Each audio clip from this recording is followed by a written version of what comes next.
A brilliant woman stood before Naples' most feared crime lord with an impossible demand: spare her father's life or watch his empire burn from within. Dr. Elena Vitale had studied Adrian Romano for weeks, mapping his movements, analyzing his patterns, learning the language of power that ruled southern Italy's underworld. She knew the statistics. No one who stole from Romano lived to see another dawn. But Elena wasn't begging for mercy. She was offering something far more dangerous: her mind. If you're ready to witness how a linguistics researcher became the queen of the criminal underworld, stay until the end. And drop a comment with your city so I can see how far this story travels. The August heat pressed against Naples like a judgment, turning the ancient city's stone streets into rivers of shimmering air. Dr. Elena Vitale stood in the shadow of a Baroque fountain, her cotton dress clinging to her spine, her hands trembling despite her determination to keep them still. She had been waiting for 47 minutes, watching the entrance to Ristorante Bella Vista with the focused intensity she usually reserved for ancient manuscripts and coded texts. Today, she wasn't hunting linguistic patterns in dead languages. Today, she was hunting a man who could end her father's life with a single word. Adrian Romano arrived at exactly 1:47 p.m., 3 minutes earlier than his usual pattern. Elena had studied him for 23 days, mapping his routines with the same precision she applied to her academic research. She knew he took this route every Tuesday and Thursday. She knew he preferred the corner table that offered a view of both entrances. She knew that he traveled with 4 men, 2 visible, 2 hidden, and that his patience for interruptions was measured in seconds, not minutes.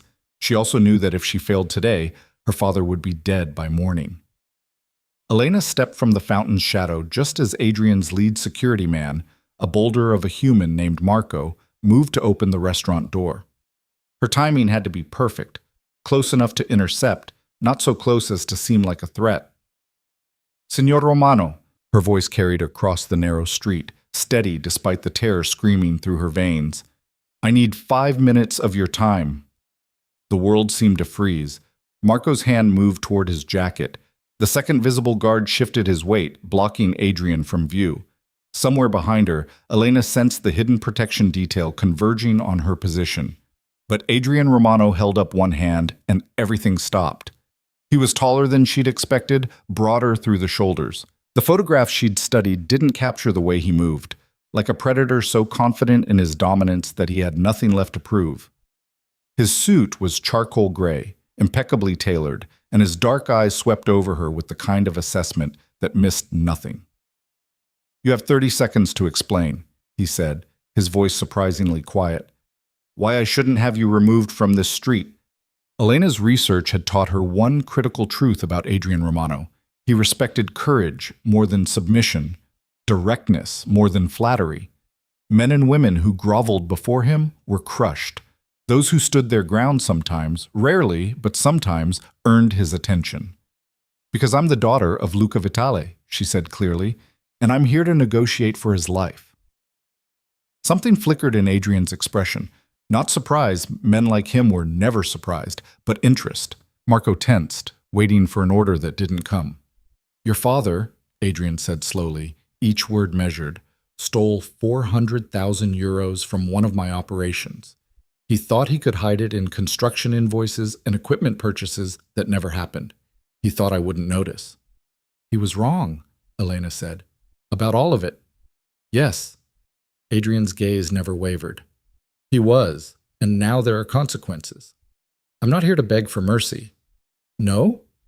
One dark eyebrow rose slightly. "Then what are you here for, Dr. Vitale?" The use of her title wasn't accidental. He'd researched her, just as she'd researched him. Of course he had. Adrian Romano didn't operate on incomplete information. "I'm here to offer you something worth more than 400,000 euros, Elena said. "I'm here to offer you my expertise." For a long moment, Adrian simply looked at her. The street around them had emptied, not obviously, but people had developed an instinct for when Adrian Romano needed space. Even the tourists with their cameras and guidebooks had somehow found other places to be. "You're a linguistics researcher," Adrian said finally. "You study dead languages and ancient texts. What possible use could I have for that?" This was the moment. Elena had practiced this pitch in her mirror for 3 days, refining every word, every pause, every gesture. She knew she would only get one chance. "I don't just study dead languages," she said. "I study patterns. Communication patterns, deception patterns, the ways people hide meaning in plain sight. I can look at a conversation, written or spoken, and tell you who's lying, who's planning betrayal, who's operating outside their normal behavioral baseline." Adrian's expression didn't change, but she saw the calculation behind his eyes. "I can read transcripts of phone calls and tell you which of your associates are skimming profits," Elena continued, her confidence growing as she moved into her area of expertise. "I can analyze text messages and identify who's making deals with your competitors. I can look at the language patterns in your organization's communications and find the traitors before they become problems." "And you think this skill is worth your father's life?" "I think it's worth more than that," Elena said boldly. "I think it's worth protecting my entire family. And I think that if you give me one chance to prove what I can do, you'll agree." Marco shifted uncomfortably. This wasn't how people spoke to Adrian Romano. This wasn't how anyone spoke to the man who controlled half of southern Italy's underground economy. But Adrian seemed almost amused. "One test," he said. "You fail, your father dies tonight instead of next week. You succeed." He paused, considering. "We'll discuss terms." "What's the test?" Adrian reached into his jacket. Marco and the other guards instantly relaxed, confirming what Elena had suspected. They were more worried about threats to him than from him, and withdrew a folded piece of paper. "This is a transcript of a phone conversation between two of my associates," he said, handing it to her. "On the surface, they're discussing a shipment of restaurant supplies. You have 4 hours to tell me what they're really discussing, who's lying, and what they're planning." Elena took the paper, her mind already racing. 4 hours wasn't much time, but it might be enough. "Where should I deliver my analysis?" Adrian smiled then, a brief expression that didn't reach his eyes. "Marco will take you to a cafe 3 blocks from here. He'll wait. If you run, your father dies. If you contact anyone, your father dies. If your analysis is wrong or worthless..." He didn't need to finish the sentence. "Understood," Elena said. "Dr. Vitale." Adrian's voice stopped her as she turned to leave. "I hope your confidence isn't misplaced. For your father's sake." The cafe was small and nearly empty, tucked into a side street that tourists never found. Marco positioned himself near the door, a silent sentinel who ordered nothing and said nothing. Elena chose a table in the corner, spread out the transcript, and began to read. The conversation appeared innocuous at first glance. "The tomatoes arrived this morning. 20 crates, like you ordered?" "Good. And the olive oil?" "Still waiting on the supplier. Should be here by Friday." "Make sure it's the good stuff. No substitutions." "Of course. When have I ever let you down?" Elena read it 3 more times, then pulled out her notebook and began to work. The first thing she noticed was the response time. In natural conversation, people paused at predictable intervals, thinking time, processing time, the rhythm of human speech. But in this transcript, the pauses were wrong. Too quick in some places, suggesting rehearsed answers. Too long in others, suggesting careful word choice. Someone was lying. She began mapping the linguistic markers. The first speaker used contractions naturally, "should be here," instead of "should be arriving here." The second speaker's language was more formal, more controlled. That could mean nothing. People had different speech patterns, but combined with the timing issues, it suggested stress. Then she noticed the pronouns. "When have I ever let you down?" Not, "When have we ever had problems?" Not, "When has the supplier ever been late?" The personal pronoun, the emphasis on individual reliability, suggested defensiveness. The speaker was anticipating doubt. Elena dove deeper into the analysis, her years of training taking over. She examined verb tense consistency, looking for places where the speaker slipped between present and future tense in ways that suggested deception. She studied the references to specific items, tomatoes, olive oil, and noticed that neither speaker ever clarified quantities, delivery addresses, or payment terms. Real business conversations included those details. Coded conversations avoided them. 2 hours into her analysis, she found the critical break. Make sure it's the good stuff. No substitutions. The phrase "good stuff" appeared nowhere else in the transcript. It was colloquial, casual, completely different from the formal tone the second speaker had maintained throughout. That meant it carried weight. It was a code phrase, something both speakers understood had specific meaning, and no substitution suggested that someone had previously attempted to substitute something. In the context of coded conversation, that meant someone had tried to cheat, to replace the real product with something inferior. Elena sat back, her heart pounding. She had it. 3 hours and 42 minutes after Adrian Romano had handed her the transcript, Marco's phone buzzed. He answered, listened, then looked at Elena. "Time to go," he said. Adrian's villa sat on a cliff overlooking the Bay of Naples, a stunning piece of architecture that probably had its own Wikipedia page. Elena barely noticed the view. She was too focused on the man sitting behind an antique desk in a study lined with books that actually looked red. "You have my analysis?" Adrian asked. Elena placed her notebook on his desk. "The conversation isn't about restaurant supplies. It's about a drug shipment that was compromised. The first speaker, I'm calling him Speaker A, is reporting that the shipment arrived, but something was wrong with it. 20 kilos instead of crates of tomatoes. The second speaker, Speaker B, is asking about payment, disguised as olive oil." Adrian's expression remained neutral. "Continue." "Speaker B is lying," Elena said with confidence. "The language pattern shows stress, defensiveness, and overcompensation. The phrase, 'When have I ever let you down?' is a classic marker of someone who knows they're about to be caught. And the reference to no substitution suggests that Speaker B has been cutting the product with something else, probably to skim profits." She opened her notebook to show her detailed analysis. "Here's where the timing breaks down. Here's where the pronoun usage suggests defensiveness. And here," she pointed to a specific line, "here's where Speaker B accidentally uses future tense when describing something that supposedly already happened. He's planning something, probably planning to run before you figure out what he's done." Adrian picked up her notebook, reading through her analysis with the same intensity she'd seen him use on the street. The silence stretched out for nearly a minute. Then he pressed a button on his desk phone. "Salvatore," he said quietly, "I need you to bring me Giacomo. Now." He released the button and looked at Elena. "Speaker B is a lieutenant named Giacomo Russo. He's been with my organization for 8 years. I would have trusted him with my life." "Would have?" Elena asked.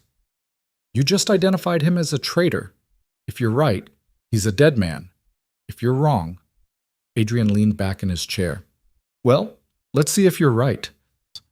20 minutes later, Giacomo Russo was brought into the study by 2 men who looked like they could bench press a car. He was in his 40s, well-dressed, confused about why he'd been summoned. "Adrian," he said nervously. "What's this about?" "Tell me about the shipment that arrived this morning," Adrian said calmly. "The shipment?" Giacomo's eyes darted to Elena, then back to Adrian. "It was fine. Everything is ordered. No problems?" "No problems." Adrian placed the transcript on his desk. "This is a recording of your conversation with Marco this morning. Would you like to revise your answer?" The color drained from Giacomo's face. "I can explain." "You've been cutting the product," Adrian said, his voice still dangerously quiet. "For how long?" Giacomo's mouth opened and closed. Then, in the face of absolute certainty, he broke. 6 months, he whispered. "I was careful. I never took too much. You thought I wouldn't notice." Adrian stood slowly. "You thought you could steal from me and I'd be too stupid, too distracted, too trusting to see it. Please, Adrian, I have a family. So does everyone who's ever betrayed me." Adrian walked around the desk, and Giacomo actually shrank back. "Did you think about them before you decided to steal? Did you think about the consequences?" Elena watched, her heart pounding. This was the world she'd stepped into, a world where betrayal meant death, where mercy was weakness, where men begged for lives that were already forfeit. "Take him to the warehouse," Adrian said to the 2 enforcers. "I'll deal with him later." As Giacomo was dragged from the room, still pleading, still begging, Adrian turned to Elena. "You were right," he said, "about all of it. The timeline matches. Giacomo has been skimming for months, probably longer. We're still calculating how much he stole, but it's well over 2 million euros. Elena's hands were shaking. She'd been right. She'd proven her value. But she'd also just condemned a man to death. Your father's debt is forgiven, Adrian said. Consider it paid in full. Relief crashed through her, so intense she had to grip the edge of the desk to stay upright. Thank you, she managed. Don't thank me yet. Adrian moved to the window, looking out over the bay. You proved you can identify one traitor, but my organization is large, and treachery is a constant threat. I need someone with your skills on a permanent basis. Elena's relief turned to ice. What are you saying? I'm saying I want to hire you, Dr. Vitale. I want you to analyze communications, review transcripts, identify threats before they become problems.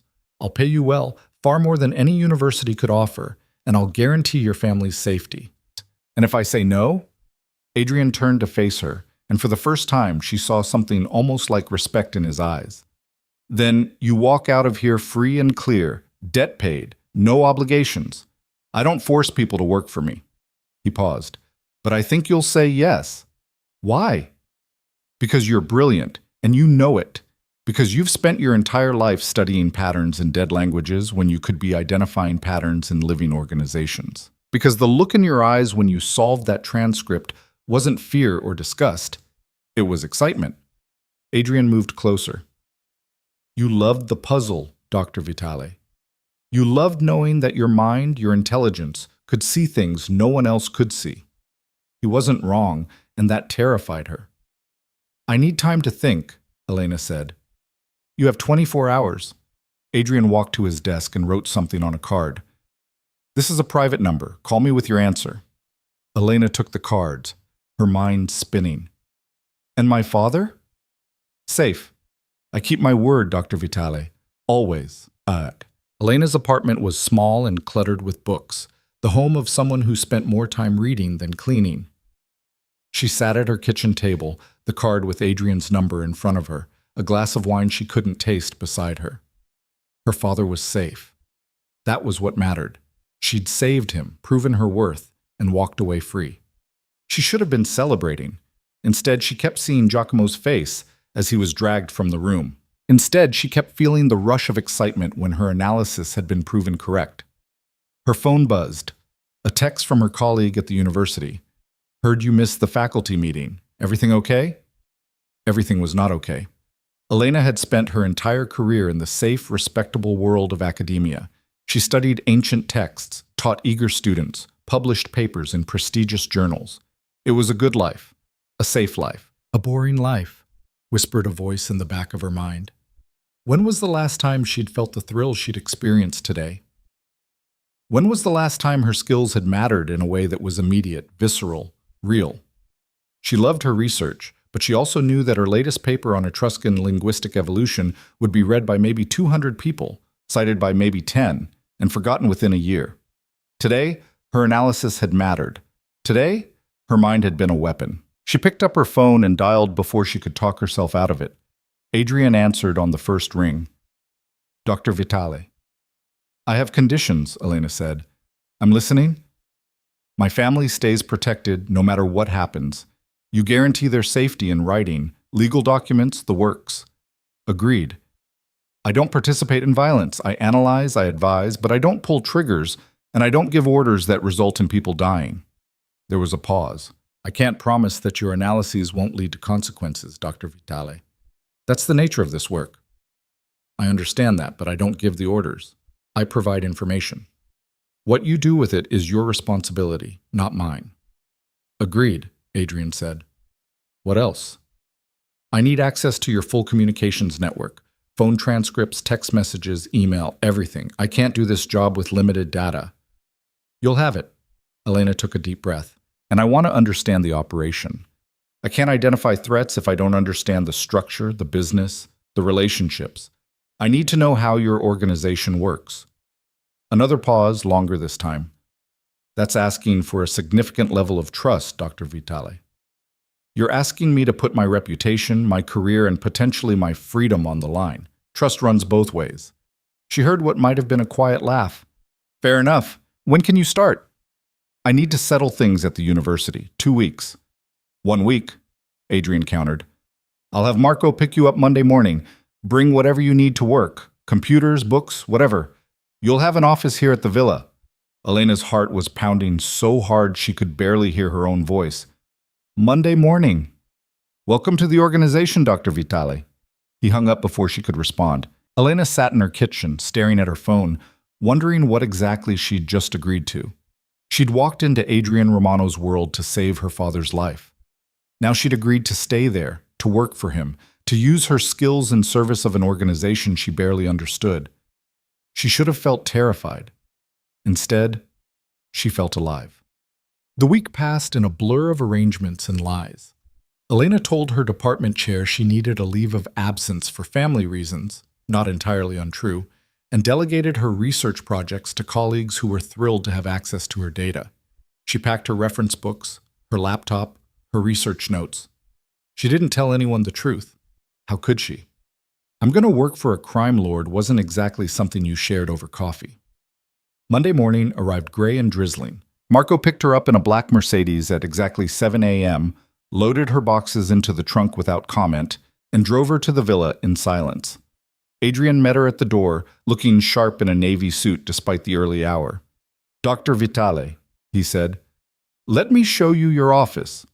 He led her through marble hallways hung with art that was probably worth more than her annual salary, up a curved staircase, and into a large room that looked out over the bay. The space was already set up with a desk, multiple monitors, filing cabinets, and a coffee station. You'll have secure access to our communications network, Adrian explained, handing her a tablet. Everything runs through encrypted channels. The files are organized by division: shipping, construction, imports, financial services. Start wherever makes sense to you. Elena looked at the tablet, then at the room, then at the man who just handed her access to his entire criminal empire. You really trust me with all of this? You had a week to go to the police, Dr. Vitale. You could have recorded our conversation, gathered evidence, played the hero. Instead, you're here. Adrian's dark eyes met hers. Besides, if you betray me, I'll know. That's what you do, remember?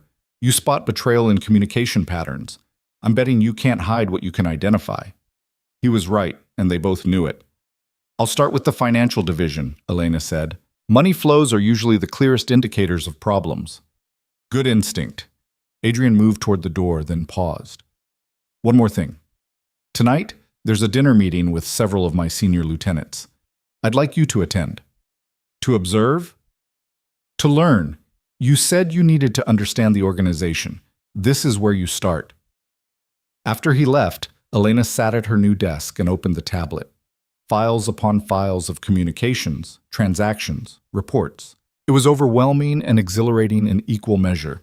She pulled up the financial division's recent message history and began to read.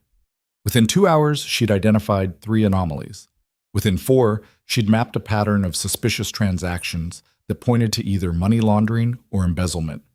By lunch, she was completely absorbed, her academic life feeling like something from another person's history. The dinner that night was held in a private room at a restaurant Elena had read about, but never imagined entering. 15 men sat around a long table, their ages ranging from 30 to 60, their manner ranging from deferential to cautiously confident. Adrian sat at the head of the table, and he'd positioned Elena to his right. Gentlemen, he said, this is Dr. Elena Vitale. She'll be working as a strategic analyst for our organization. You'll provide her with whatever access she requests. The men looked at her with expressions ranging from curiosity to barely concealed hostility. A woman in their world was already unusual. An outsider was dangerous. Both combined was almost unprecedented. What kind of analysis? Asked a silver-haired man Elena's notes identified as Stefano, head of the shipping division. Communication analysis, Elena said clearly. I study patterns in how people communicate to identify deception, betrayal, and operational inefficiencies. You're a spy, said another man. Luca, construction division. I'm an analyst, Elena corrected. There's a difference. Is there? Luca's tone was challenging. Sounds like you'll be reading our messages, looking for dirt. I'll be looking for threats to this organization, Elena said, keeping her voice calm. If you're loyal, you have nothing to worry about. If you're not, she let the sentence hang. Adrian's expression showed the barest hint of approval. The dinner proceeded with discussions of shipments, territories, payments, and problems. Elena listened more than she spoke, absorbing the dynamics, the relationships, the subtle hierarchies. She noticed who deferred to whom, who interrupted whom, who exchanged glances when certain topics arose. Halfway through the meal, Stefano mentioned a problem with a delayed shipment.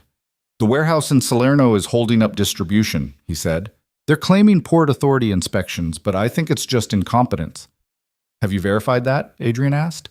"I've made calls, but—" "Dr. Vitale," Adrian interrupted, looking at Elena. "What do you think?" Every eye at the table turned to her. Elena's heart kicked into high gear, but she forced herself to appear calm. "I'd need to see the communications," she said. "But if the delay is legitimate, the language will reflect frustration and problem-solving. If it's a cover story, the language will be defensive and vague." "Pull up the messages," Adrian told Stefano. "Share them with Dr. Vitale." 10 minutes later, Elena had her answer. "It's not incompetence," she said, looking up from her phone. "The warehouse manager is stalling because he's negotiating with someone else, probably offering them priority access in exchange for payment. Look at the timing of his responses and the lack of specific problem details. He's not trying to solve the delay. He's trying to justify it." Adrian's expression darkened. "Stefano, replace him. Tonight." The meal continued, but something had shifted. The men at the table looked at Elena with new wariness, new respect. She wasn't just Adrian's curiosity anymore. She was useful. She was dangerous. As the dinner broke up, Adrian walked Elena to the car. "You did well tonight," he said. "I made enemies." "You made them nervous. That's different." He opened the car door for her. "In this world, Dr. Vitale, it's better to be feared than loved." "I'm not trying to be either," Elena said. "I'm trying to survive." "Then you're already smarter than most." The weeks that followed established a rhythm.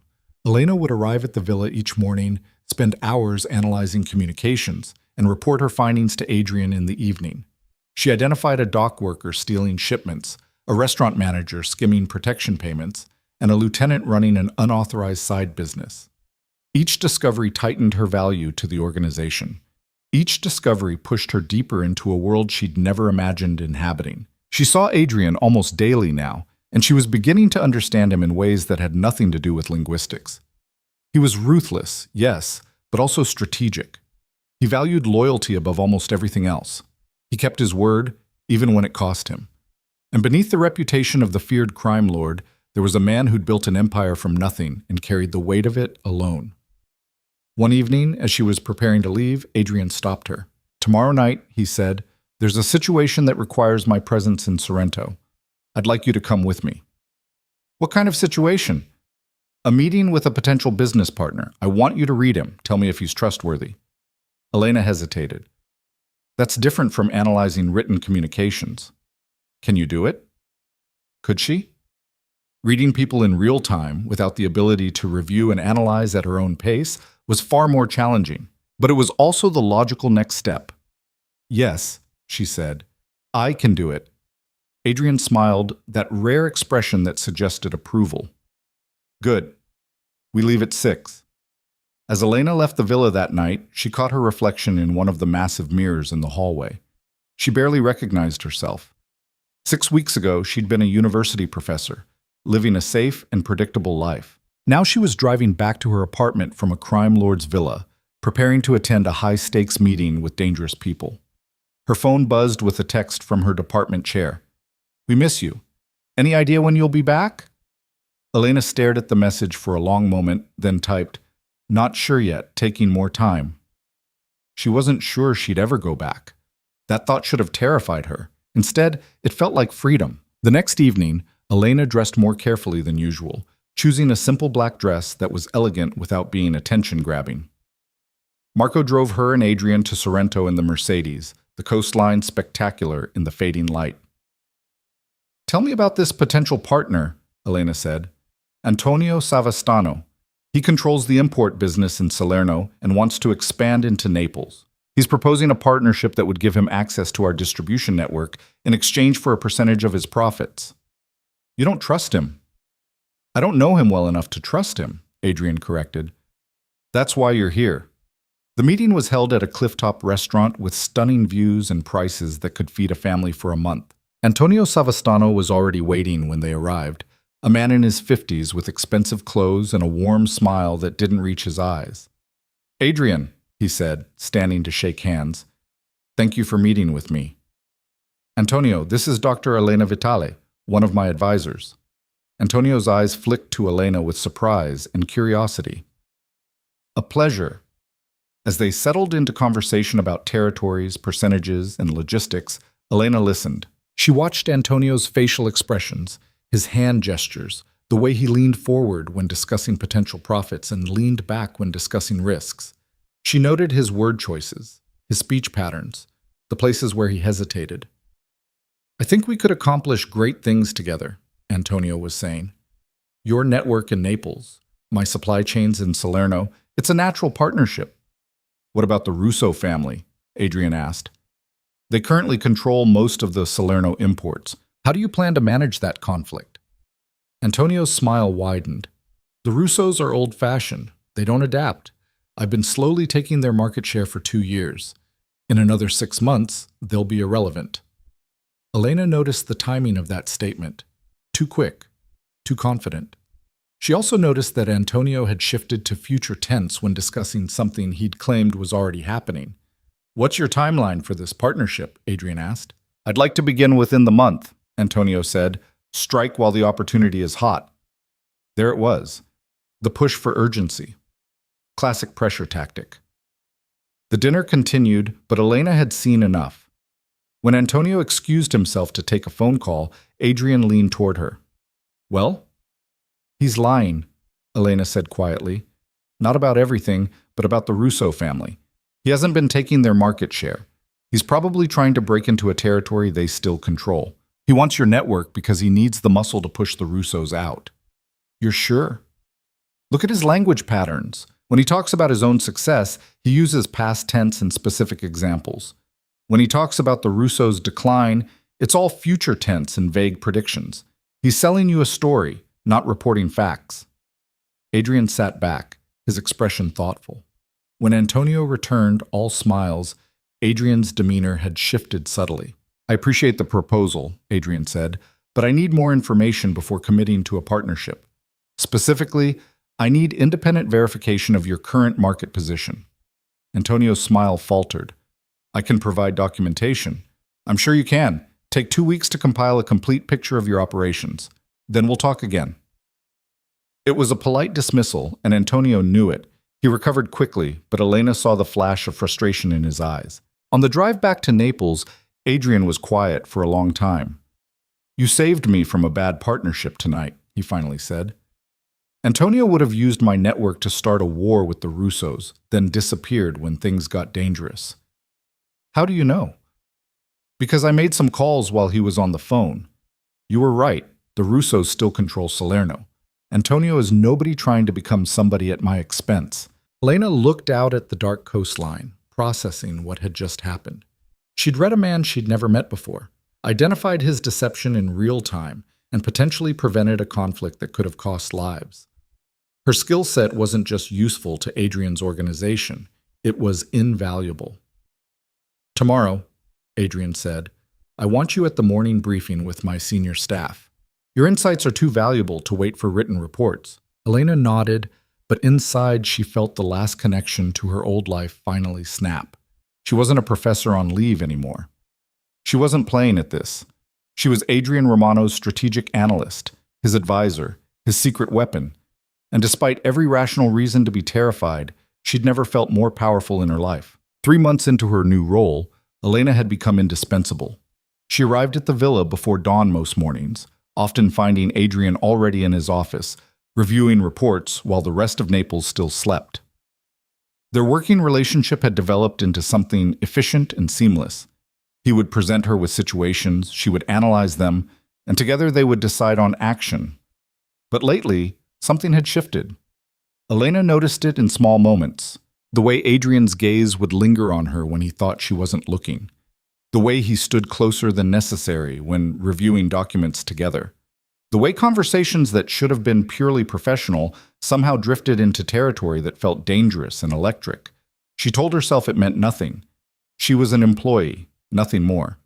The tension she felt was just the intensity of their work environment, the shared secrets, the constant proximity to danger. She was lying to herself, and she knew it. "You're distracted," Adrian said one morning, startling her out of her thoughts. Elena looked up from the transcript she'd been pretending to read for the past 10 minutes. "I'm fine." "You've been staring at the same page for a quarter hour." He moved around his desk to stand beside her chair, close enough that she could smell his cologne, something dark and expensive. "What's wrong?" "Nothing." She forced herself to focus on the document. "I was just thinking about the Castellano situation." It wasn't entirely a lie. The Castellano family had been making moves into territory Adrian controlled, testing boundaries, probing for weakness. Elena had been analyzing their communications for weeks, building a profile of their strategy and intentions. "You think they're planning something?" "I know they are." Elena pulled up a file on her tablet. "Look at the pattern of their movements over the past month. They're not just testing, they're preparing for a coordinated push. Within 2 weeks, maybe 3, they'll make a major move." Adrian studied the data she'd compiled, his expression darkening. "What kind of move?" "My best guess? They'll hit multiple locations simultaneously. Your shipping operations, your financial centers, maybe even some of the restaurants. They want to make a statement, show that you're vulnerable. They're going to regret that." Elena had seen this side of Adrian before. The cold calculation, the absolute certainty that any threat would be met with overwhelming force. It should have frightened her. Instead, she found it mesmerizing. "There's something else," she said quietly. One of their communications mentioned a meeting scheduled for Friday night. Location encrypted, but the language suggests it's important, possibly bringing in outside support. Adrian's jaw tightened. "Where?" "I don't know yet, but I'm working on it." He placed his hand on her shoulder, a gesture that could have been professional but somehow wasn't. "Good work, Elena." It was the first time he'd used her first name instead of Dr. Vitale. The intimacy of it sent electricity down her spine. "I should get back to the analysis," she managed. Adrian's hand lingered for a moment longer before he moved away. "Join me for dinner tonight. We need to discuss strategy." It wasn't a request, but it also wasn't quite a command. Elena nodded, not trusting her voice. After he left, she sat alone in her office, her heart racing. This was becoming complicated in ways that had nothing to do with linguistics or crime families. She was developing feelings for a man who operated outside every law she'd been raised to respect, who wielded power with a ruthlessness that should have repelled her. But it didn't repel her. That was the problem. The afternoon briefing with Adrian's senior staff had become routine.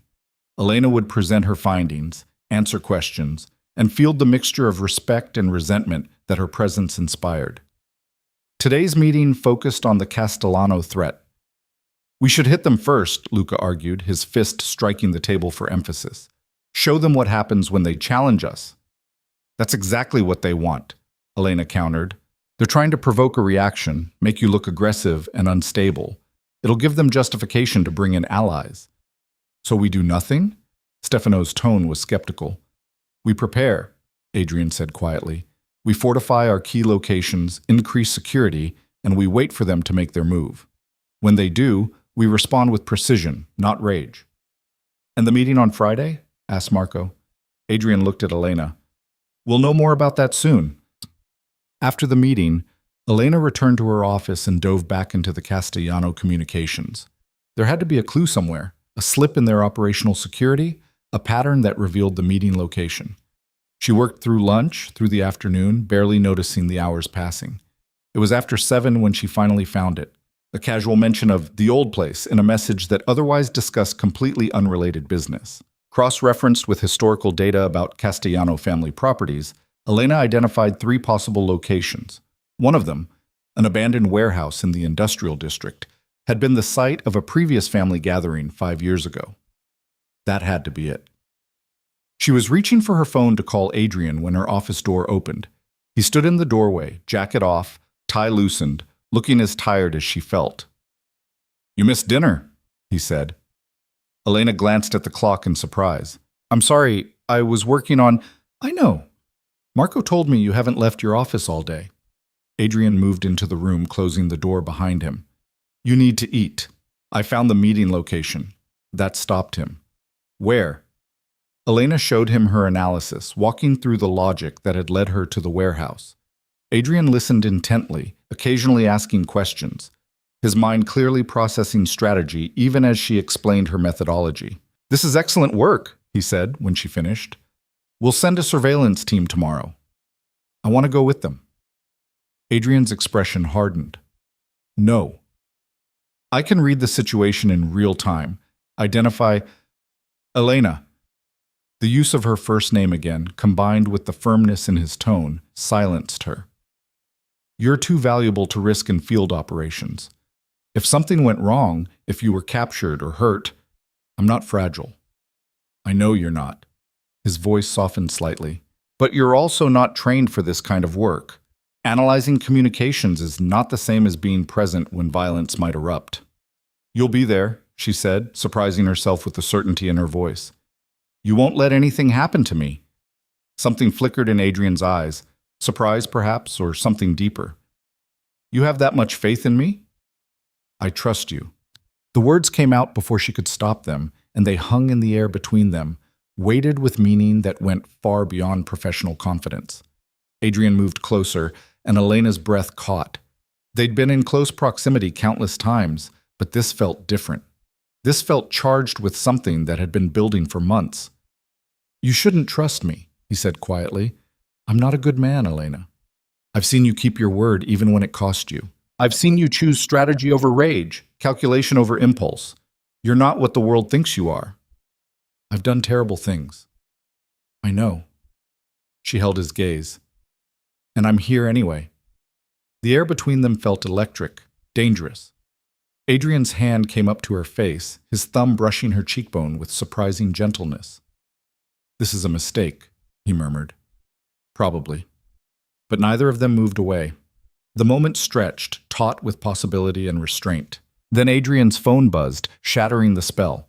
He stepped back, his expression shifting into the controlled mask she knew so well. That's Marco, he said, glancing at the screen. There's a situation at the port. Elena released a breath she hadn't realized she was holding. Go, I'll finish the surveillance plan. Adrian paused at the door. Elena. Yes? Be careful. The closer you get to this world, the harder it becomes to leave. After he was gone, Elena sat at her desk, her hands trembling slightly. What was she doing? She'd entered this world to save her father, stayed for the intellectual challenge, but now she was developing feelings for a man who represented everything she should have opposed. Except Adrian Romano wasn't simple enough to oppose. He was complex, contradictory, brilliant in ways that matched her own intelligence. When they worked together, she felt seen in a way she'd never experienced in her academic life. Her colleagues had respected her research, but they'd never truly understood her. The hunger for puzzles that mattered, for analysis that had immediate visceral consequences. Adrian understood, and that was more dangerous than any criminal enterprise.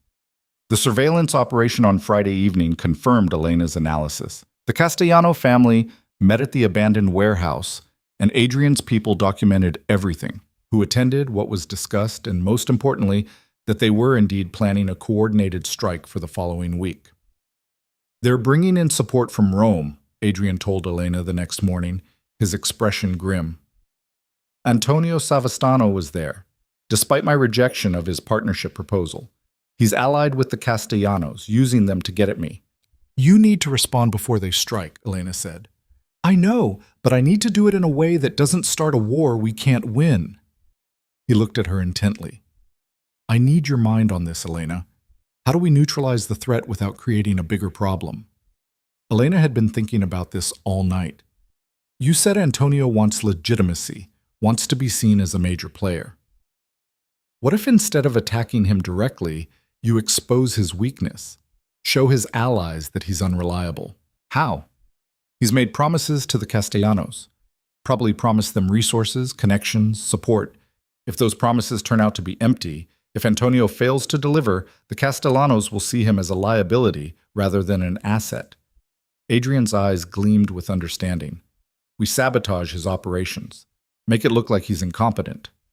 Not just incompetent, overextended, hit his supply chains, interfere with his deliveries, create problems that make him look weak. The Castellanos won't want to partner with someone who can't manage his own business. And once the alliance fractures, the Castellanos lose their outside support and have to reconsider whether challenging you is worth the risk. Elena pulled up a map on her tablet. Antonio's main vulnerability is his shipping operation in Salerno. He runs a legitimate import business as cover. If that business starts having problems, customs delays, lost shipments, documentation errors, it affects his entire operation. Adrian studied the map, his mind clearly working through the possibilities. We have contacts in the Port Authority. It would be relatively simple to create bureaucratic nightmares for his shipments. Not all of them, Elena cautioned. Just enough to make him unreliable. Maybe 1 in 3 shipments gets delayed. His customers get frustrated, his reputation suffers, and the Castellanos start wondering if they backed the wrong partner. This is brilliant. Adrian looked at her with something close to admiration. You don't think like a professor, Elena. You think like what? Like someone who belongs in this world. The words settled between them, heavy with implication. Elena knew he was right, and that knowledge both thrilled and terrified her. I'll set it in motion, Adrian said. We'll start with the Port Authority contacts, then expand to other pressure points. Within 2 weeks, Antonio Savastano will be too busy dealing with his own problems to support the Castellanos. Over the following days, Elena watched her strategy unfold with precision. Antonio's shipments started experiencing inexplicable delays. Documentation went missing. Customs inspections became suddenly thorough. None of it was overtly sabotage. Everything had the appearance of bureaucratic inefficiency and bad luck. But the cumulative effect was devastating. Elena monitored the communications between Antonio and the Castellanos, watching as confidence turned to frustration and then to doubt. The language patterns were unmistakable. The alliance was fracturing.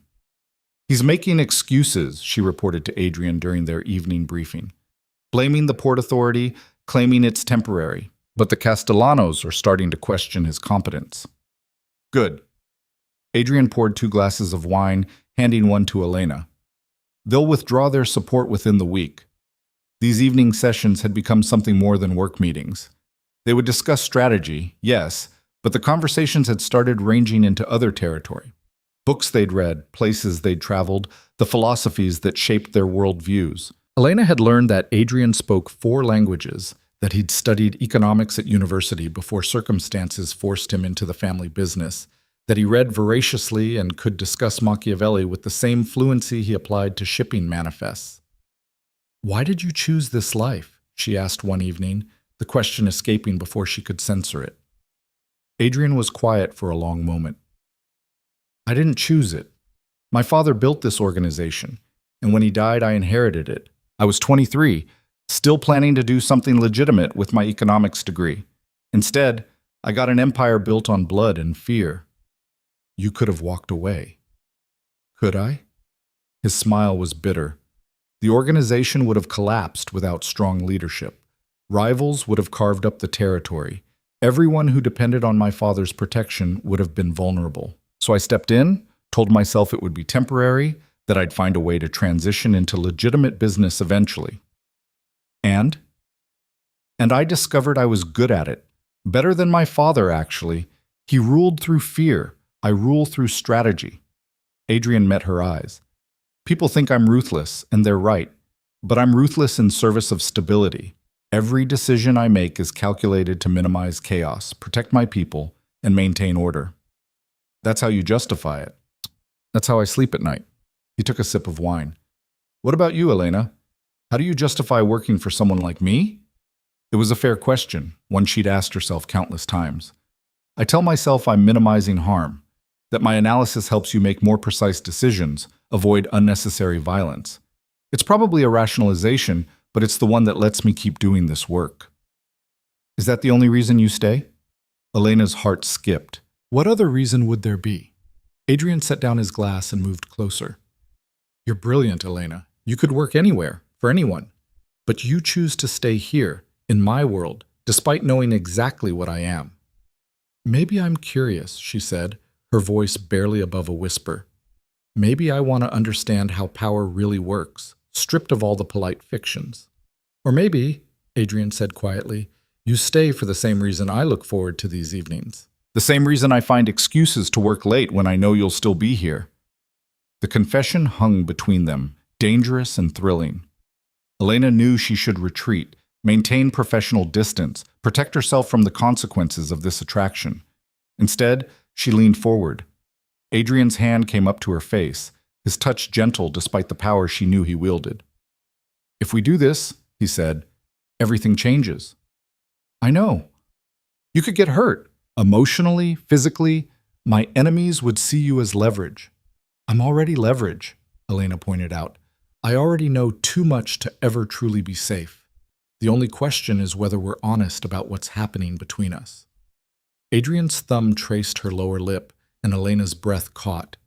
The restraint she'd seen him exercise in every aspect of his life was crumbling, and she was both the cause and the beneficiary. I don't do relationships, he said. This life doesn't allow for them. Then don't think of it as a relationship. Think of it as what? Elena searched for words. As two people who understand each other finding something real in a world built on lies. Adrian smiled at that, a genuine expression that transformed his usually guarded features. Then he kissed her. The kiss was nothing like Elena had imagined. It wasn't gentle or exploratory. It was fierce, consuming, months of restrained attraction, finally given permission to exist. His hands tangled in her hair, her fingers gripped his shoulders. And for a moment, the entire world narrowed to the taste of wine on his lips and the feeling of being wanted with an intensity that bordered on desperate. When they finally broke apart, both breathing hard, Adrian rested his forehead against hers. This is a terrible idea, he murmured. Absolutely. We should stop. We should. Neither of them moved. Elena! Her name on his lips was part question, part surrender. If we do this, if we let this happen, I can't promise you safety or normalcy or any of the things you deserve. I stopped wanting safety the day I walked into your world, Elena said. And I've never wanted normal. What do you want? She pulled back enough to meet his eyes. I want to be seen. I want my mind to matter. I want to wake up every day feeling alive instead of just existing. She paused. And I want you. The last three words were a leap off a cliff, a surrender to something she'd been fighting for months. Adrian's expression shifted, surprise giving way to something darker, more possessive. Then you have me, he said simply, and kissed her again. Later, much later, they lay together on the leather sofa in his office, Elena's head on Adrian's chest, listening to his heartbeat slow to normal. The practical part of her mind was already cataloging complications, how this would change their working relationship, what his organization would think, how much danger she'd just invited into her life. But the rest of her, the part that had been starving for exactly this kind of connection, felt only satisfaction. What are you thinking? Adrian asked, his fingers tracing patterns on her shoulder.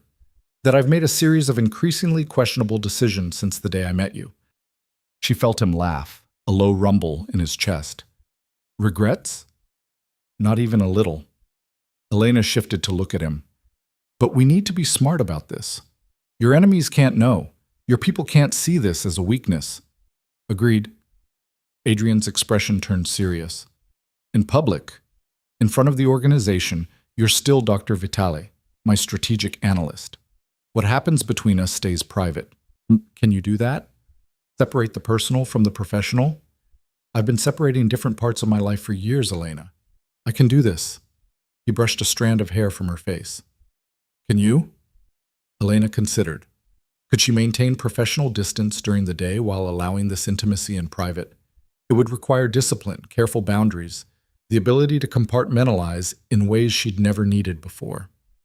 Yes, she said. I can do this. Then we have an understanding. They stayed like that for a while longer, wrapped in each other in the comfortable silence of shared understanding. Finally, practical concerns intruded. I should go home, Elena said reluctantly. It's past midnight. Stay. Adrian's arms tightened around her. Marco can drive you home in the morning. That would be noticed. Let them notice. You've worked late plenty of times before. It was rationalization, and they both knew it. But Elena found she didn't care. She settled back against him, feeling safer than she had any right to feel in the arms of southern Italy's most dangerous man. The following week, Antonio Savastano's alliance with the Castellano family officially collapsed. Elena's strategy had worked perfectly. Antonio's repeated failures to deliver on promises had made him a liability. The Castellanos withdrew their support, and faced with Adrian's obvious strength and their own isolation, chose to respect existing territorial boundaries. The crisis was averted without a single shot fired.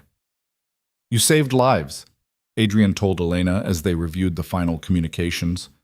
A more conventional approach would have meant violence, retaliation, escalation. Your strategy neutralized the threat cleanly. "Our strategy," Elena corrected. She'd gotten better at accepting credit, but old habits died hard. They were in her office, ostensibly reviewing reports, but mostly just enjoying each other's presence. In the 2 weeks since they'd first crossed the line from professional to personal, they'd established a careful rhythm. During the day, in front of others, they maintained perfect professional distance. But in private moments like this, they allowed themselves to be honest. "There's something else," Adrian said, his tone shifting. "I need to attend a summit in Rome next month. All the major families discussing territorial agreements and cooperation. I want you there." Elena looked up in surprise. "As your analyst?" "As my partner." He caught her expression and clarified. "Business partner. Publicly, you'll be there as my strategic advisor. But I need someone I trust completely at my side during those negotiations. The other families will have questions about me. Let them question. Your presence sends a message that I have resources they don't. Intelligence capabilities beyond their understanding. It's a subtle form of intimidation." Elena considered the implications. Attending a summit of crime families would push her even deeper into Adrian's world, make her complicity even more explicit. It was another step away from the life she'd once imagined for herself. "When do we leave?" she asked. Adrian's smile suggested approval. 2 weeks. It's 3 days in Rome, meetings during the day, social events at night. You'll need appropriate clothes for both. I don't exactly have a wardrobe suited for hobnobbing with crime lords. Then we'll get you one. He pulled out his phone. I'll have someone come to the villa tomorrow with options. Consider it a business expense. The next day, Elena found herself being fitted for clothes that cost more than her monthly salary as a professor. Evening gowns, tailored suits, shoes that were works of art. The stylist, an elegant woman named Claudia, moved around her with pins and fabric samples while offering commentary. "You have excellent bone structure," Claudia said. "We'll emphasize that. And the color. Let's try emerald green. It will make your eyes look extraordinary." Elena caught sight of herself in the mirror, wearing a gown that transformed her from academic to something else entirely. She looked powerful, confident, dangerous. She looked like she belonged in Adrian's world. "Perfect," Claudia announced. "Signor Romano has excellent taste." That evening, Adrian came to her office with an update on the Rome summit. "I've been thinking about strategy," he said. "The summit is an opportunity not just to maintain peace, but to identify potential threats. I want you analyzing everyone, their words, their body language, their interactions with each other.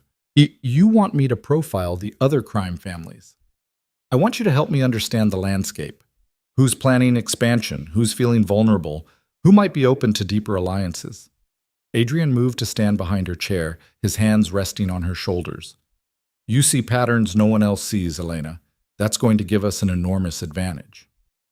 Elena leaned back into his touch. "What if they realize what I'm doing?" "They won't. They'll see you as decoration, a beautiful woman I've brought to impress them. They won't understand that you're the most dangerous person in the room." The assessment sent a thrill through her. Was that what she'd become? Dangerous? "Tell me about the families who'll be there," she said. Adrian spent the next hour briefing her on the major players: the Constantino family from Rome, the Benedetti organization from Milan, the Rossini clan from Palermo. Each had their own territories, their own operations, their own codes of behavior. The summit was a rare gathering where they set aside immediate conflicts to discuss larger issues affecting all of them. "The key figure to watch is Enzo Constantino," Adrian said. He's old school, traditional, and he controls most of Rome's underground economy. If he decides you're a threat or an insult to his values, it could create problems. What are his values? He believes women belong in domestic roles, not business. He'll be offended by your presence at the negotiations. Elena smiled coldly. Then I'll make sure to give him a reason to feel offended. Adrian laughed at that, genuine and surprised. You've changed since the day you first approached me outside that restaurant. Have I?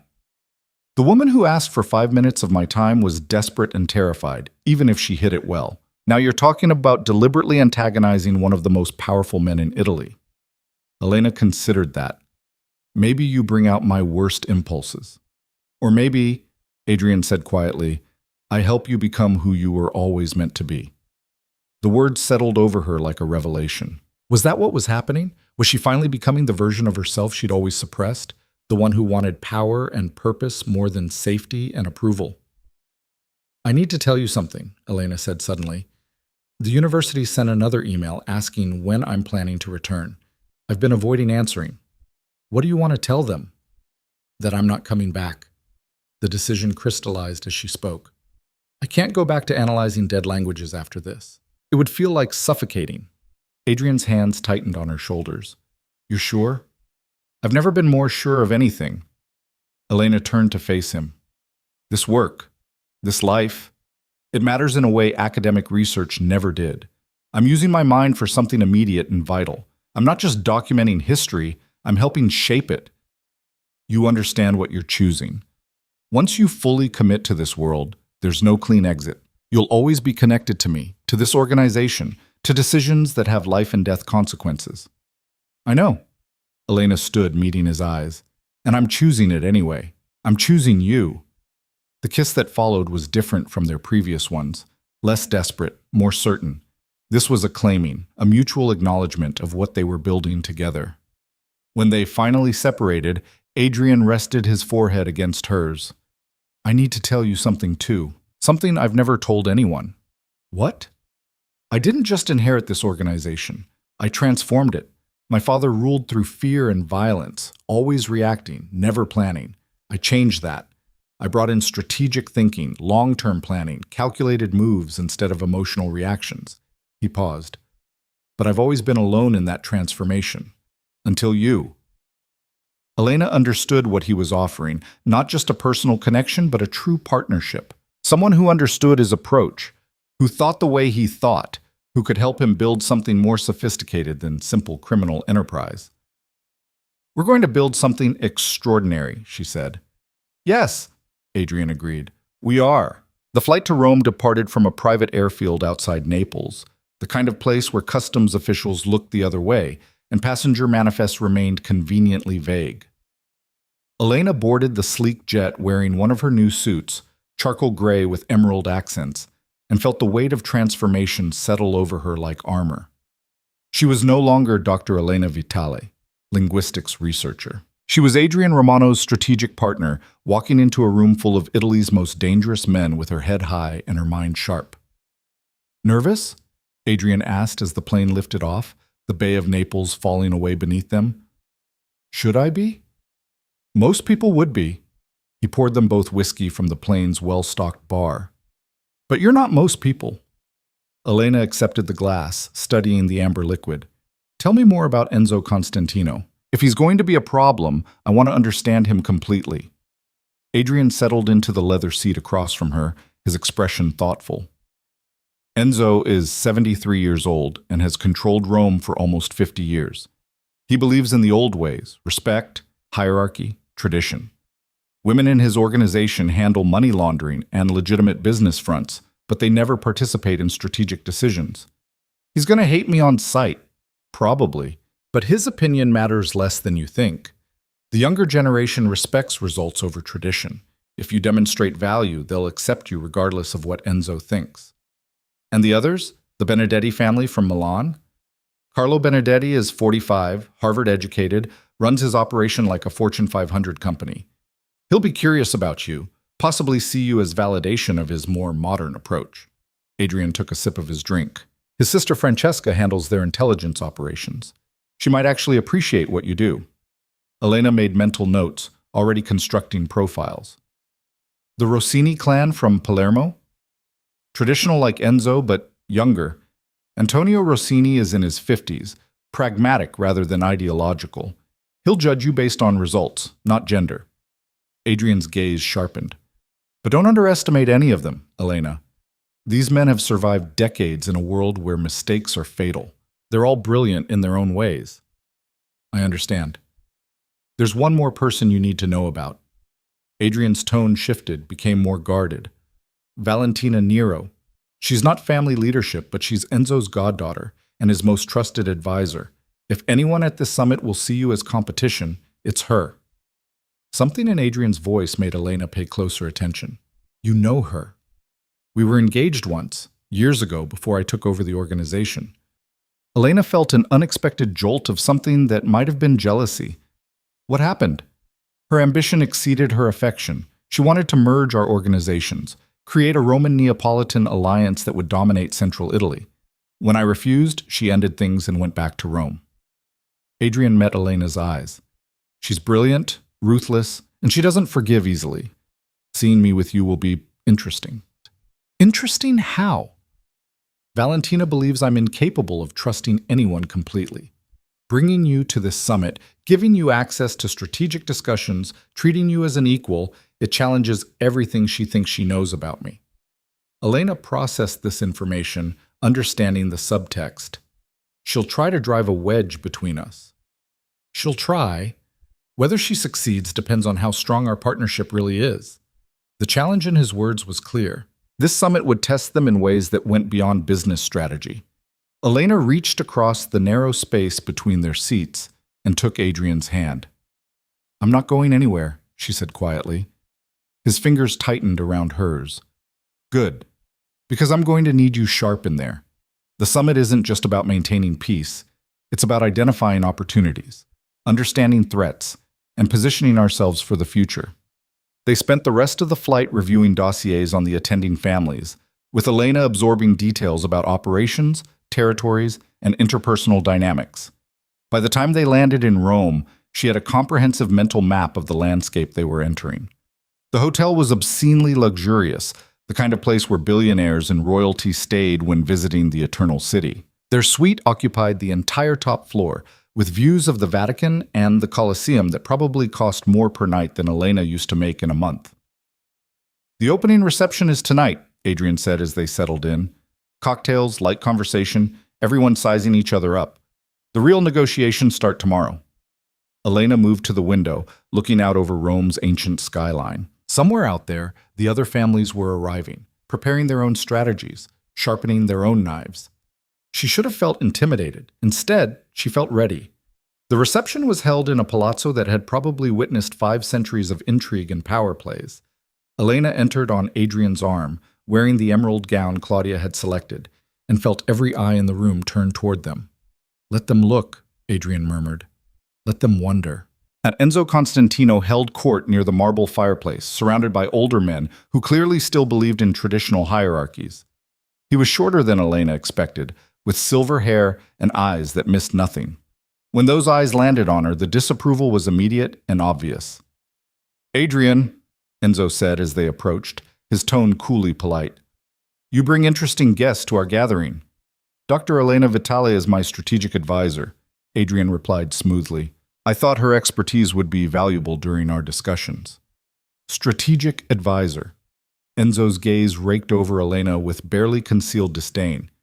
How modern of you. Elena recognized the test. She could respond with deference, trying to win Enzo's approval through submission, or she could stand her ground and accept his enmity as the price of respect. Modern problems require modern solutions, she said calmly. The world has changed significantly since your generation established the current territorial agreements, Signor Constantino. Adaptation is survival. Enzo's eyes narrowed. Careful, young woman. Tradition has kept us strong for decades. Abandoning it in favor of novelty is dangerous. I didn't suggest abandoning tradition. I suggested supplementing it with analysis and strategic thinking.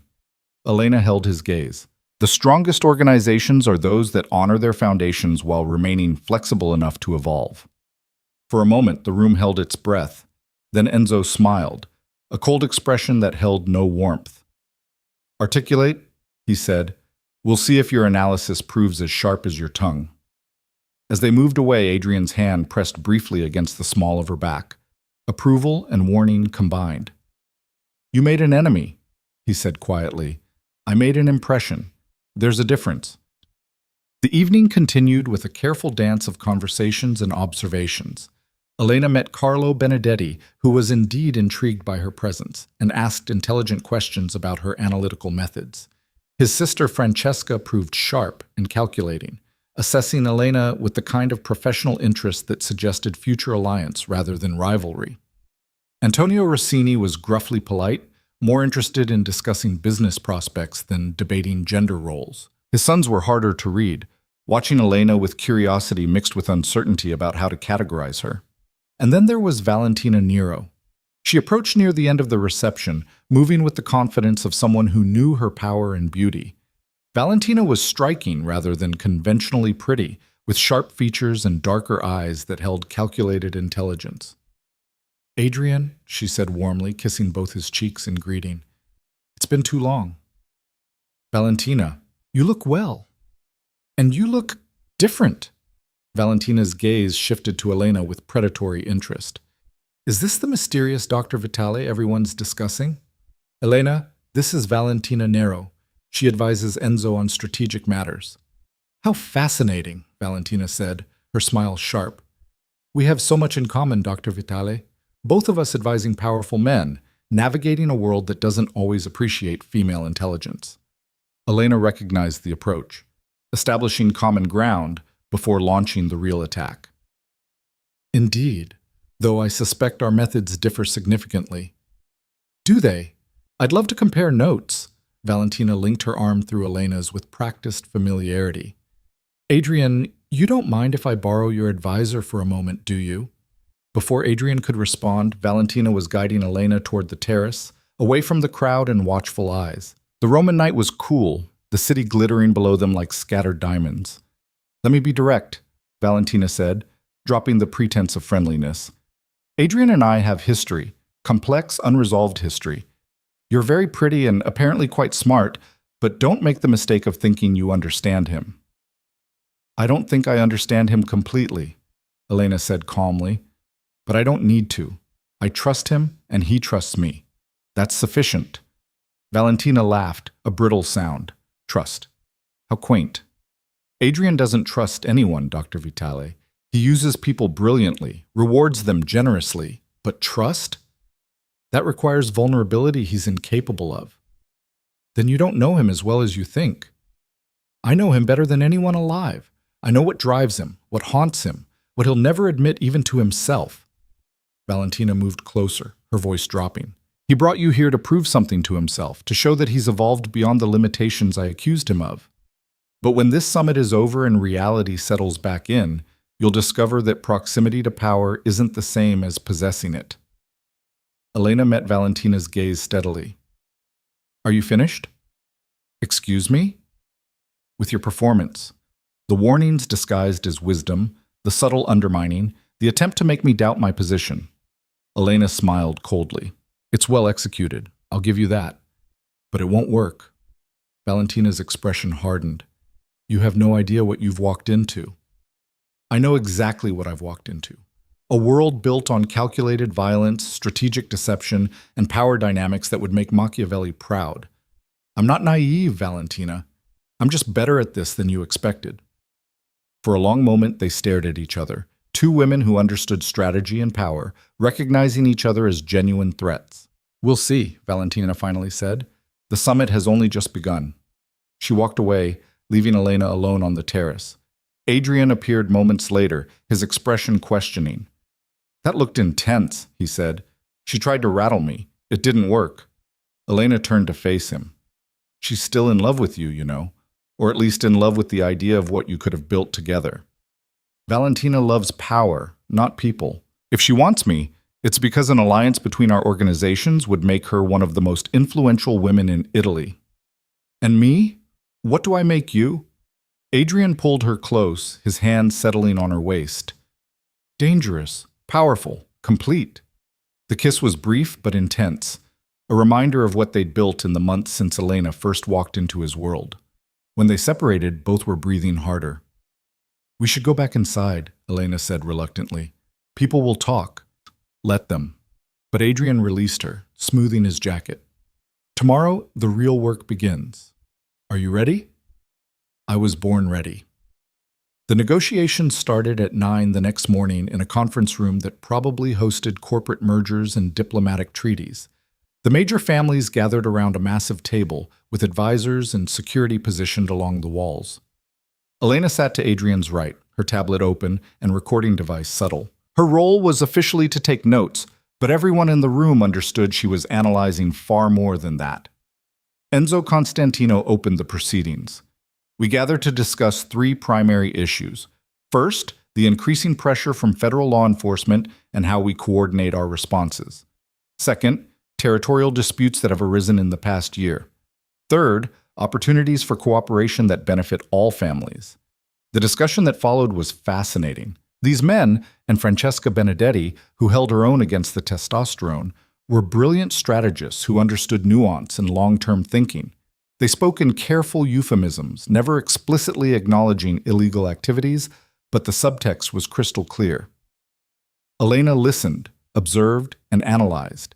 She noted who deferred to whom, who interrupted, who formed natural alliances in the discussion. She watched body language, tracked word choices, identified the unspoken tensions beneath polite discourse. Carlo Benedetti proposed a coordinated legal defense fund, pooling resources to hire the best attorneys and protect members from prosecution. Antonio Rossini suggested establishing protocols for disputed territories to avoid violent confrontations. Adrian advocated for shared intelligence about law enforcement activities. All reasonable suggestions that masked deeper power plays. During a break, Francesca Benedetti approached Elena. "You're very quiet," she observed. "Most advisors feel compelled to demonstrate their value through constant input." "I demonstrate value through quality of insight, not quantity of words," Elena replied. Francesca smiled approvingly. "I like you. Enzo thinks you're an abomination. Valentina sees you as a threat. But I think you're exactly what this world needs. Someone who understands that intelligence matters more than tradition." "You're in a similar position." "Yes and no. I have the advantage of family blood. My brother would never exclude me from strategic decisions, because we built this organization together." Francesca's expression turned serious. "But you're an outsider who's earned her place through merit. That's actually more impressive." After the break, the discussions turned to territorial disputes. 2 families had overlapping claims in a lucrative port city, and tensions had been escalating. The debate grew heated, with both sides presenting their historical claims and current investments. Elena saw the pattern before anyone else.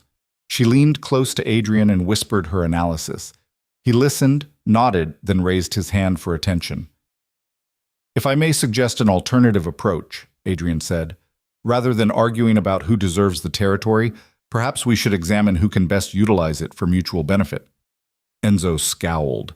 "Territories aren't assigned based on efficiency, Adrian. They're based on legitimate claims and respect for established boundaries." "With respect, Signor Constantino, that thinking is precisely why these disputes become violent. We're operating like medieval kingdoms instead of modern enterprises." Adrian nodded to Elena. She took a breath and stood, projecting confidence she didn't entirely feel.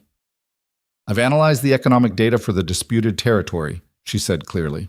"Family A has stronger historical claims but limited port infrastructure. Family B has better logistics capabilities but weaker local connections. Neither alone can maximize the territory's potential." "Your point?"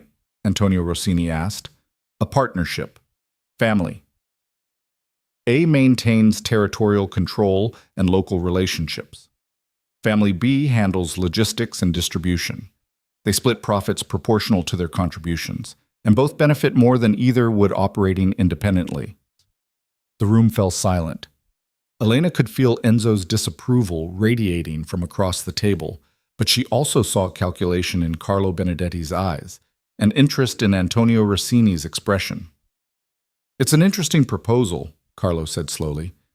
"It challenges tradition, but it also acknowledges reality. We're stronger cooperating than fighting. It's weakness disguised as innovation, Enzo countered. Next, you'll suggest we abandon territories altogether and become some kind of criminal corporation. What's wrong with efficiency? Francesca asked. We waste enormous resources on territorial disputes that benefit no one except our enemies. A more collaborative approach could strengthen all of us. The debate continued, but Elena had shifted the framework. Instead of arguing about who deserved what, they were now discussing how to maximize collective benefit. It was a fundamental change in perspective, and she could see several of the younger leaders embracing it. By lunch, a compromise had been reached. Not exactly Elena's proposal, but incorporating elements of cooperation that wouldn't have been considered without her intervention. You made yourself valuable today, Adrian told her quietly as they left the conference room. Several families will want access to your analytical capabilities. I work for you exclusively. I know, but they don't need to know that yet. His smile was predatory. Let them wonder. Let them worry about what other insights you might have. That evening's social event was a formal dinner at a restaurant with Michelin stars and a guest list of people who would never appear on any official documentation. Elena wore a different gown, black this time, elegant and severe, and played her role perfectly. She was charming but not overly friendly, intelligent but not threatening, beautiful but not available. She moved through the evening like a chess piece, always aware of the board and her position on it. Valentino watched her with barely concealed frustration. Enzo ignored her pointedly, but Carlo, Francesca, and even Antonio treated her with a respect that suggested they recognized her value. You're enjoying this, Adrian observed during a quiet moment. I am. Is that terrible? It's honest. He took her hand, a public gesture that would be noticed and discussed. You're a natural at this, Elena. You read people, understand power dynamics, know exactly how to position yourself for maximum effect. I had a good teacher.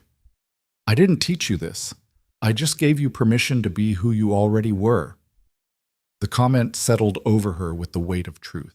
Elena had spent her entire academic career suppressing her instincts for power and strategy, channeling them into safe pursuits like analyzing dead languages. Adrian had simply removed the constraints and let her natural abilities flourish. On the third day, the summit concluded with agreements on law enforcement coordination, territorial protocols, and several cooperative ventures. Elena had contributed significantly to the frameworks, her analytical approach influencing outcomes in ways that would ripple through Italy's underworld for years. As they prepared to leave, Enzo Constantino approached for a final conversation. You've made quite an impression, Dr. Vitale, he said, his tone still disapproving but grudgingly respectful. I still believe your presence here violates important traditions, but I cannot deny that your insights proved valuable. Thank you, Signor Constantino. I appreciate your honesty. Don't mistake acknowledgement for acceptance. I still believe women have no place in strategic leadership of our organizations. He glanced at Adrian, but perhaps I'm simply too old to adapt to changing times. After he walked away, Elena felt a strange mixture of triumph and sadness. She'd proven herself in one of the most challenging environments imaginable, earned grudging respect from men who'd built empires on blood and cunning. But she'd also lost something irreplaceable, the ability to pretend she was anything other than what she'd become. The flight back to Naples was quiet, both of them processing the summit's implications. As the plane descended toward home, Adrian broke the silence. There's something I need to tell you, he said. One of the cooperation agreements we finalized. It's going to require significant organizational changes. I'll need to spend the next few months restructuring operations, traveling more, being less accessible. Elena felt a chill. What are you saying? I'm saying this is about to get more complicated. The summit succeeded because we demonstrated strength and innovation, but implementing those agreements will test both. We'll have less time together, more scrutiny from rivals, increased pressure from law enforcement. He met her eyes. I need to know you're prepared for that. I'm prepared for whatever comes. Are you?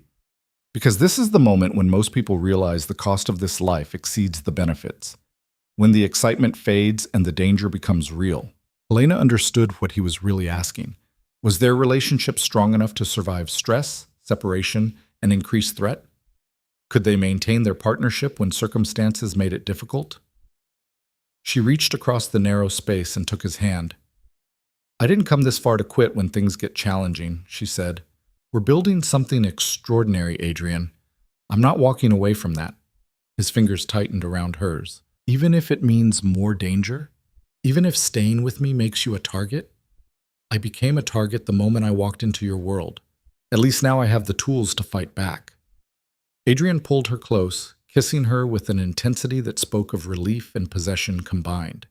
When they separated, both were breathing hard. There's one more thing, he said. After we land, there's a situation requiring immediate attention. One of our operations was compromised. Someone on the inside provided information to a rival family. Elena's analytical mind immediately engaged. Do you know who? We have 3 suspects. I need you to analyze their communications. Identify the traitor. How long do I have? 24 hours. Then I have to act, with or without certainty.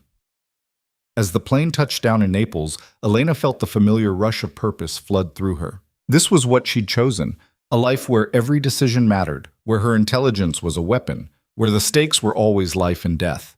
The analytical work consumed her entire night. Adrian provided access to months of communications from the 3 suspects, and Elena dove in with the focused intensity that had made her valuable. By dawn, she had her answer. The traitor was revealed not through dramatic confession, but through subtle patterns in word choice and timing. Small deviations from baseline behavior, microscopic tells that accumulated into certainty. Elena compiled her evidence and presented it to Adrian with absolute confidence. It's him, she said, indicating the 3rd suspect. The linguistic markers are unmistakable. He's been feeding information to the Castellano family for at least 6 months. Adrian studied her analysis, his expression darkening as he absorbed the implications. You're absolutely certain? As certain as I've ever been about anything. Then we move tonight. He looked at her intently. This is going to be violent, Elena. More so than what happened with Giacomo. Are you prepared for that? Elena had known this moment would come, when her analysis led directly to someone's death, when she couldn't maintain the comfortable fiction that she merely provided information without responsibility for consequences. Yes, she said quietly. I'm prepared. The confrontation happened in a warehouse on the outskirts of Naples, the kind of place where screams wouldn't be heard and bodies could disappear without trace. Elena didn't attend. That line she still wouldn't cross. But she waited at the villa, knowing what was happening, accepting her role in it. When Adrian returned hours later, there was blood on his cuff and exhaustion in his eyes. It's done, was all he said. Elena poured them both whiskey, and they sat in silence, processing what had transpired. She'd proven her value again, identified a threat, and enabled its elimination. But she'd also confirmed her complete complicity in Adrian's world. There was no pretending anymore that she was merely an analyst, detached from consequences. Do you regret it? Adrian asked quietly. Elena considered the question honestly. Did she regret using her skills to identify a traitor who would have caused enormous damage if left undiscovered? Did she regret the death that resulted from her analysis? No, she said finally. I don't regret it. That probably makes me a terrible person. It makes you a realist. In this world, mercy is often just delayed violence. Quick decisions save lives in the long run. Is that how you justify it? It's how I survive it. Adrian pulled her close. You're in this now, Elena. Completely, irrevocably in this. Are you still sure it's what you want? Elena thought about her old life, the university, the research, the safe and predictable existence she'd abandoned. She thought about who she'd been before meeting Adrian and who she'd become since. I've never been more sure of anything, she said. As they sat together in the quiet villa, watching dawn break over the Bay of Naples, Elena understood that she'd crossed a threshold from which there was no return. She was Adrian Romano's partner in every sense. Strategist, advisor, accomplice, lover. She'd traded safety for purpose, respectability for power, and she wouldn't change a single choice. Whatever came next, they would face it together. And that was enough. The weeks following the traitor's elimination brought a deceptive calm to Adrian's organization. Elena had proven herself beyond any doubt, and the senior lieutenants no longer questioned her presence at strategic meetings. They'd learned that her insights saved lives and prevented disasters, that her analytical mind could see threats invisible to everyone else. But Elena knew better than to trust calm in a world built on shifting alliances and calculated violence. She was reviewing communications one morning when she noticed something odd, a pattern of messages between Stefano, the shipping division head, and someone outside the organization. The language was innocuous, discussing legitimate business concerns, but the timing was suspicious.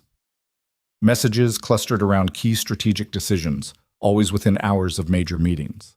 Elena spent 3 days analyzing the communications before bringing her findings to Adrian. She found him in his study, reviewing architectural plans for a new legitimate business venture, a shipping company that would provide legal cover for less legal operations. "We have a problem," she said without preamble. Adrian looked up, immediately attentive. "What kind of problem?" "Stefano is communicating with someone outside the organization. The messages appear harmless, but they're timed to coincide with our strategic planning sessions. I think he's sharing information." Adrian's expression darkened. "Stefano has been with me for 15 years. He was my father's most trusted lieutenant, which makes him perfect cover for a long-term intelligence operation." Elena opened her tablet, showing him the analysis. "Look at the pattern. Every major decision we've made in the past 6 months, there's a corresponding communication within 24 hours. Who's he talking to?" "That's the concerning part. The contact uses multiple phones, different messaging platforms, and careful language. Whoever it is knows how to avoid detection." Elena highlighted a specific exchange.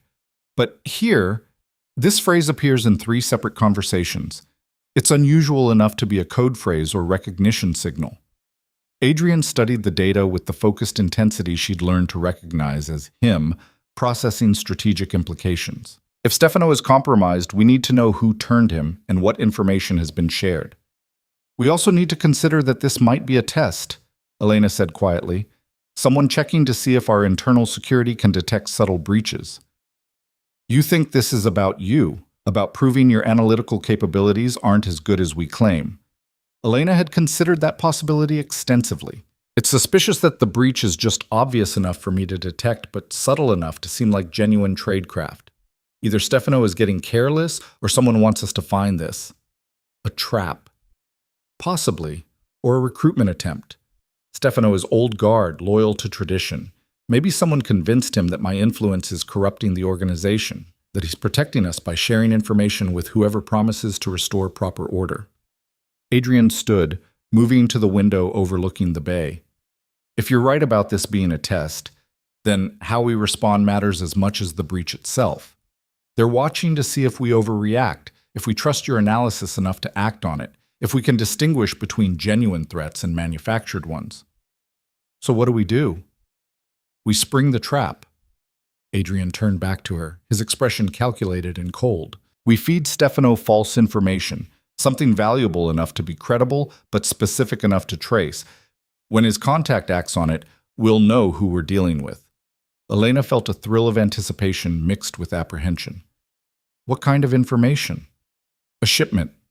We tell Stefano we're moving a high-value cargo through the port on a specific date, complete with security details and routes. If the information is shared, whoever's running him will try to intercept it." "And the actual shipment?" Adrian's smile was predatory.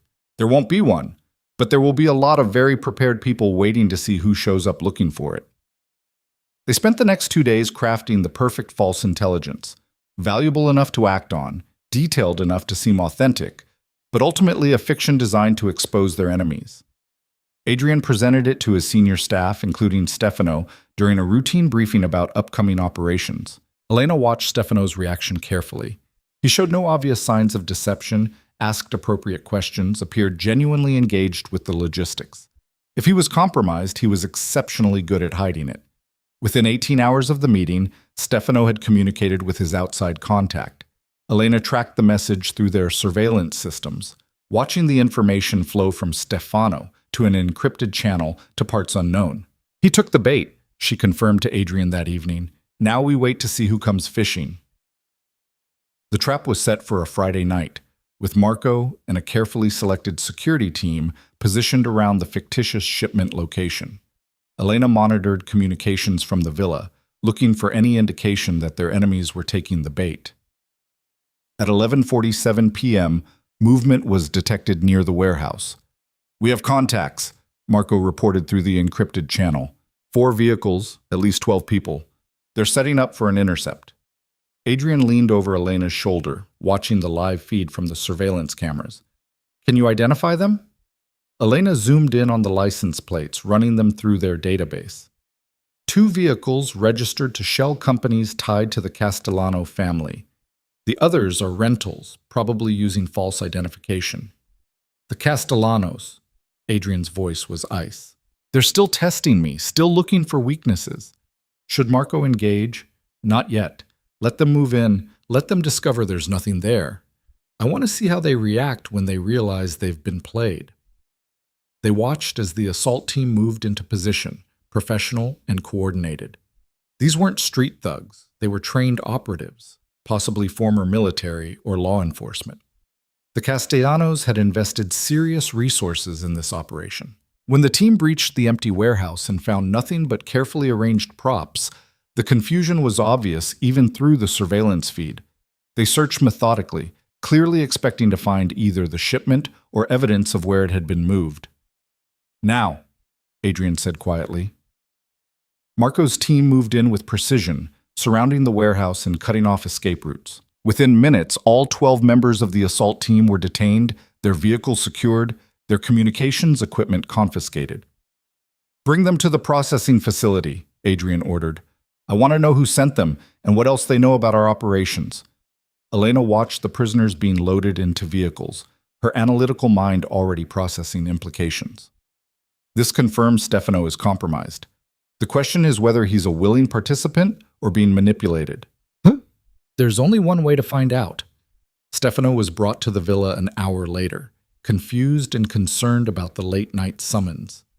Adrian received him in his study, with Elena present but silent, an observer rather than participant in what was about to unfold. "Stefano," Adrian said calmly, "thank you for coming on short notice." "Of course, Adrian. What's this about?" "The shipment we discussed earlier this week. There was a problem." Stefano's expression showed appropriate concern. "What kind of problem?" "Someone tried to intercept it, a Castellano assault team, well-armed and well-informed about our routes and security protocols." Adrian's tone remained conversational, almost casual. "The kind of information they could only have if someone inside our organization provided it."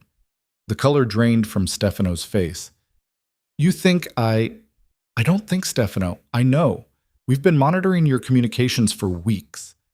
Adrian gestured to Elena. "Dr. Vitale identified the pattern of information leakage and traced it directly to you." Stefano looked at Elena with something between betrayal and fear. "You were spying on me?" "I was protecting this organization," Elena said quietly. "That's my job." "Stefano," Adrian said, drawing his attention back. "You have one chance to explain yourself. Who are you working for and why?"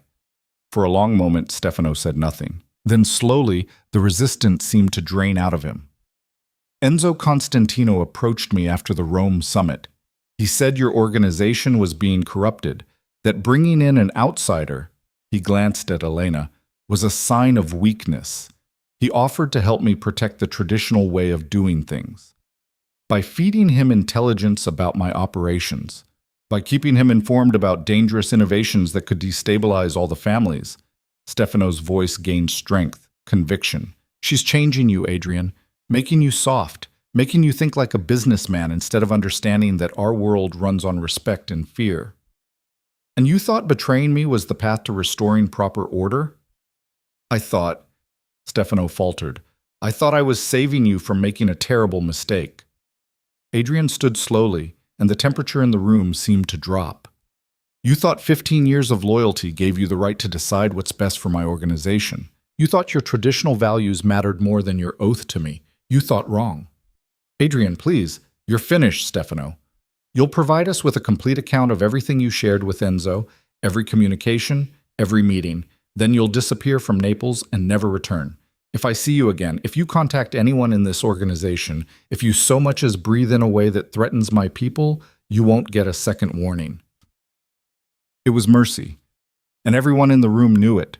By rights, Stefano's betrayal should have earned him the same fate as the traitor Elena had identified before. But Adrian was making a calculated choice, demonstrating that loyalty, even betrayed, still meant something. "You have 24 hours," Adrian continued. "Marco will escort you home. Start talking." After Stefano was removed, Elena and Adrian sat in silence for several minutes. Finally, Elena spoke. "Enzo was testing us. He turned Stefano to prove that traditional loyalty still matters more than modern strategy. And to undermine you specifically, he can't accept that a woman with no family connections has this much influence." Adrian poured them both whiskey. "He's not wrong to see you as dangerous. You are dangerous. To every old man clinging to power through tradition instead of earning it through results." "What happens now? Enzo won't stop with Stefano." "No, he won't.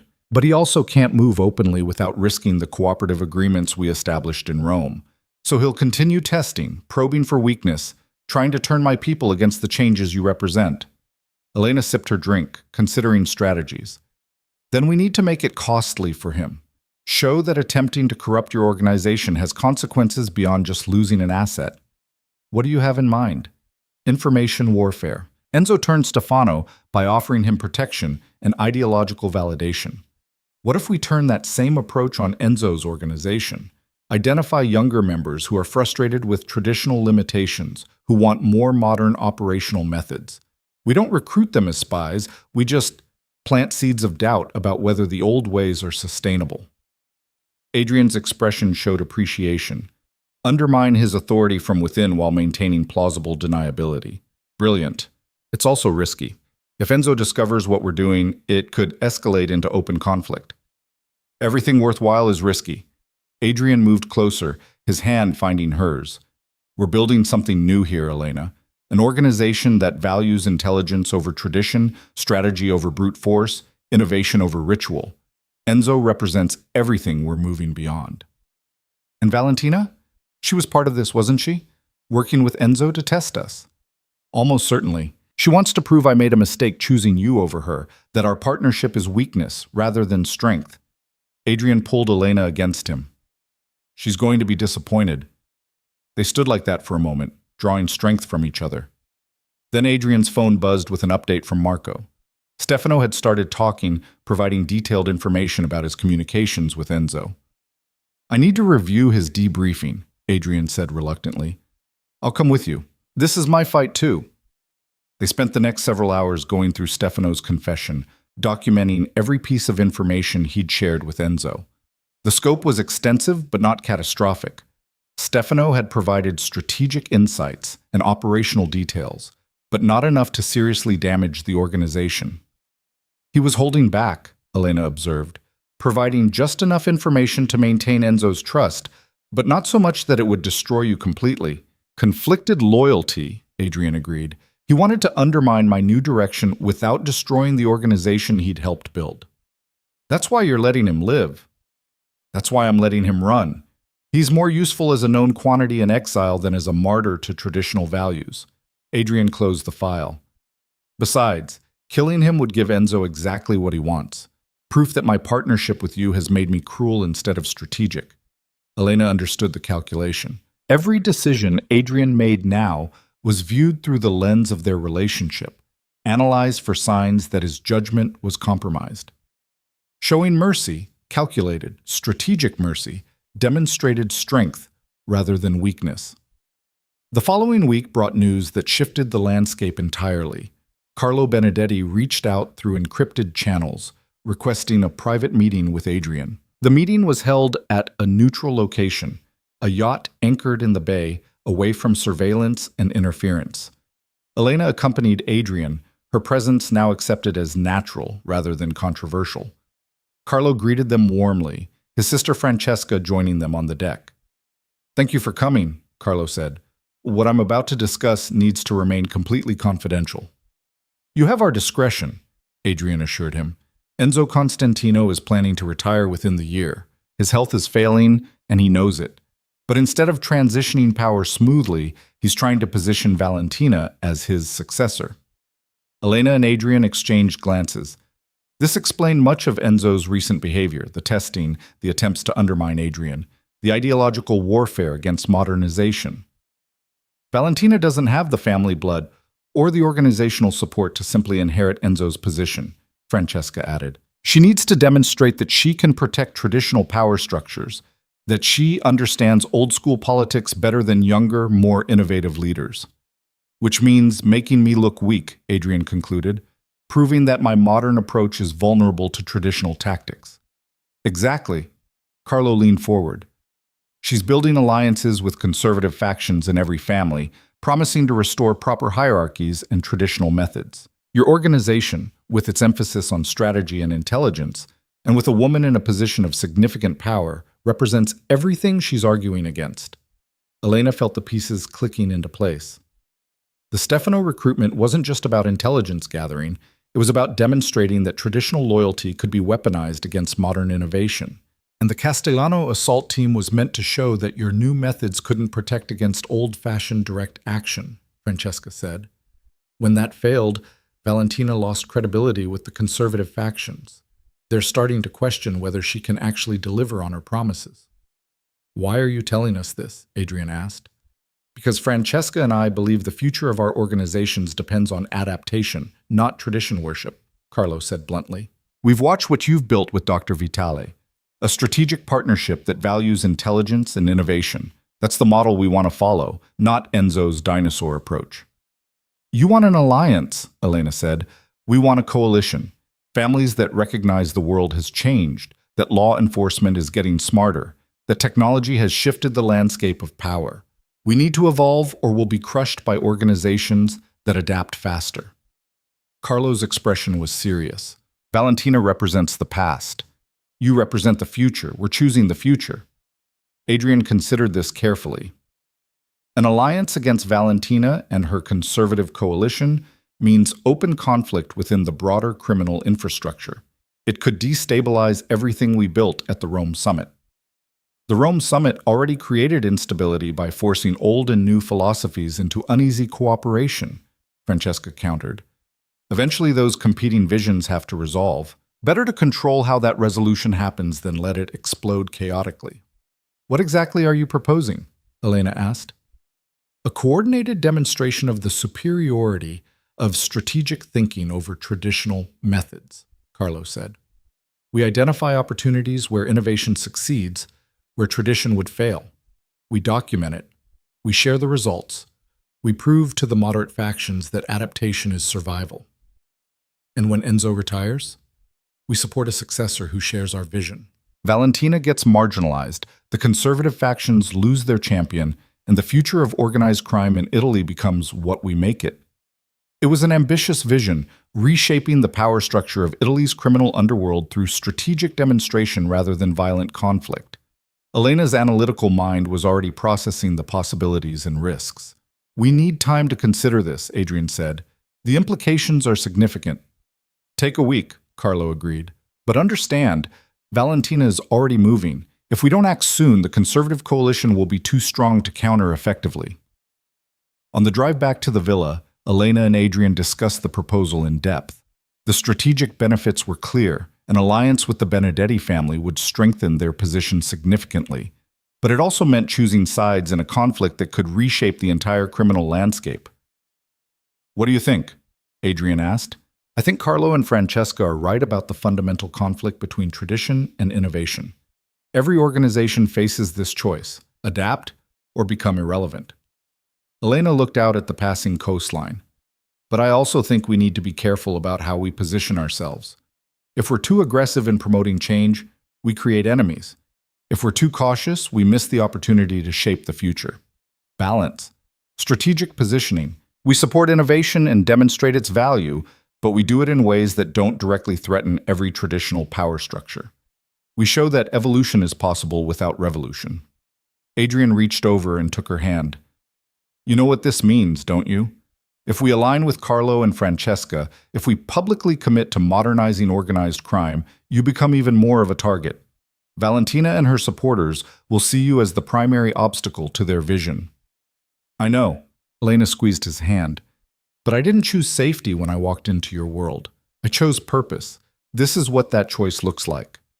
You could still walk away. I could give you protection, resources, a new identity somewhere far from all of this. Could you walk away? No. This is who I am. Then you have your answer. This is who I am now, too. The decision to align with Carlo and Francesca was made 3 days later, after extensive analysis of risks and opportunities. Adrian sent encrypted confirmation, and within a week, the coalition was forming. Families who believed in strategic adaptation rather than blind tradition. Valentina's response was swift and vicious. She used her platform as Enzo's advisor to launch a campaign of whispered character assassination against Elena. The story spread through the criminal underworld like poison, that Elena was a government informant, that she was manipulating Adrian for personal gain, that her analytical methods were just sophisticated ways of creating leverage for future betrayal. None of it was true, but truth mattered less than perception in this world. Elena found herself subject to suspicious glares at meetings, heard the whispers that stopped when she entered rooms, felt the weight of doubt pressing against the credibility she'd worked so hard to build. "She's good," Elena admitted to Adrian one evening. "She's attacking me in ways that are impossible to definitively refute. How do I prove I'm not a government informant when any denial sounds like exactly what an informant would say? You prove it through results, through continued loyalty and demonstrated value." Adrian pulled her close. "Valentina is gambling that doubt will erode trust faster than performance can rebuild it. We prove her wrong by being undeniable." The opportunity came sooner than expected. Intelligence indicated that a major law enforcement operation was being planned, a coordinated strike against multiple families simultaneously. The information came through Elena's network of contacts, pieced together from dozens of small signals and patterns. "They're planning to hit everyone at once," Elena explained during an emergency meeting with the coalition families. "Banking records, shipping operations, legitimate business fronts, everything synchronized to create maximum disruption." "When?" Carlo asked. 2 weeks, possibly less. They're still coordinating between federal and local agencies, but the framework is in place. Francesca leaned forward. "Can we confirm this independently? I've analyzed communication patterns from known law enforcement contacts, cross-referenced with budget allocations and personnel movements. The probability of a major coordinated operation is over 90%.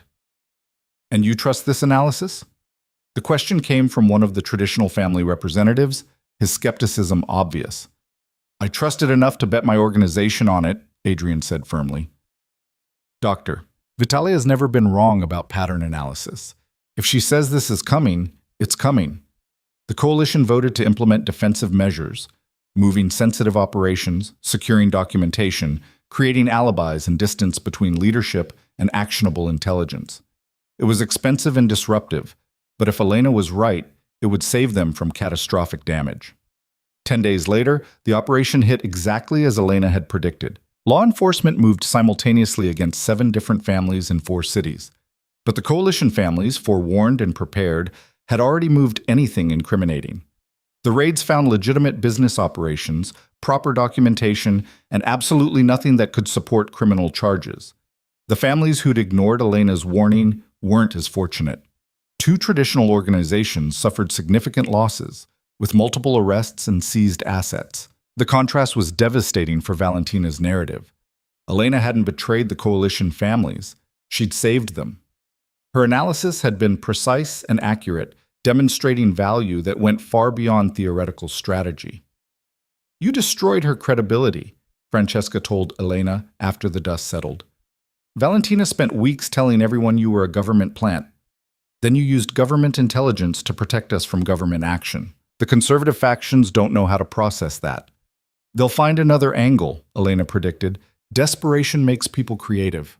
She was right. Valentina's next move was more personal and far more dangerous. Elena was leaving a restaurant after a late dinner when the attack came. 3 men, professional and fast, moving to intercept her before she reached her car.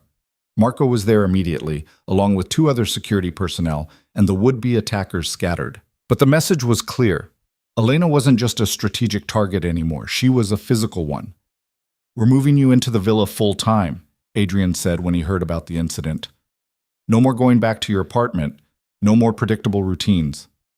That's exactly what Valentina wants. To isolate me, make me look weak and dependent on your protection. I don't care what it looks like. I care about keeping you alive. Adrian's voice was steel. You've made yourself invaluable to our coalition, which means you've also made yourself the highest priority target for our enemies. From now on, you have security with you at all times. Elena wanted to argue, wanted to maintain her independence, but she also understood the strategic reality. She'd become too important to risk, too valuable to leave vulnerable. Her expertise had shifted the balance of power, and Valentina knew that eliminating Elena would cripple the modernization movement. Fine, she agreed, but I want to be involved in the security planning. I'm not going to be a passive asset requiring protection. I need to understand the threats and how we're countering them. Agreed. Marco will brief you tomorrow on the full security protocol. That night, lying in Adrian's arms in the villa that had become her fortress and her prison, Elena contemplated how far she'd come. 8 months ago, she'd been a university professor living a safe, unremarkable life. Now she was at the center of a power struggle that could reshape Italy's criminal landscape, valuable enough to protect and dangerous enough to kill. Do you regret it? Adrian asked quietly, echoing a question from months before. Elena thought about her old life, the safety, the respectability, the intellectual satisfaction of academic research. She thought about what she'd gained, purpose, power, partnership with someone who understood her completely. No, she said finally, I regret nothing. Even knowing what's coming, Valentina won't stop until one of us is destroyed. Then we make sure it's her. Elena shifted to look at him directly. We've been reactive, defending against her attacks. It's time to go on the offensive.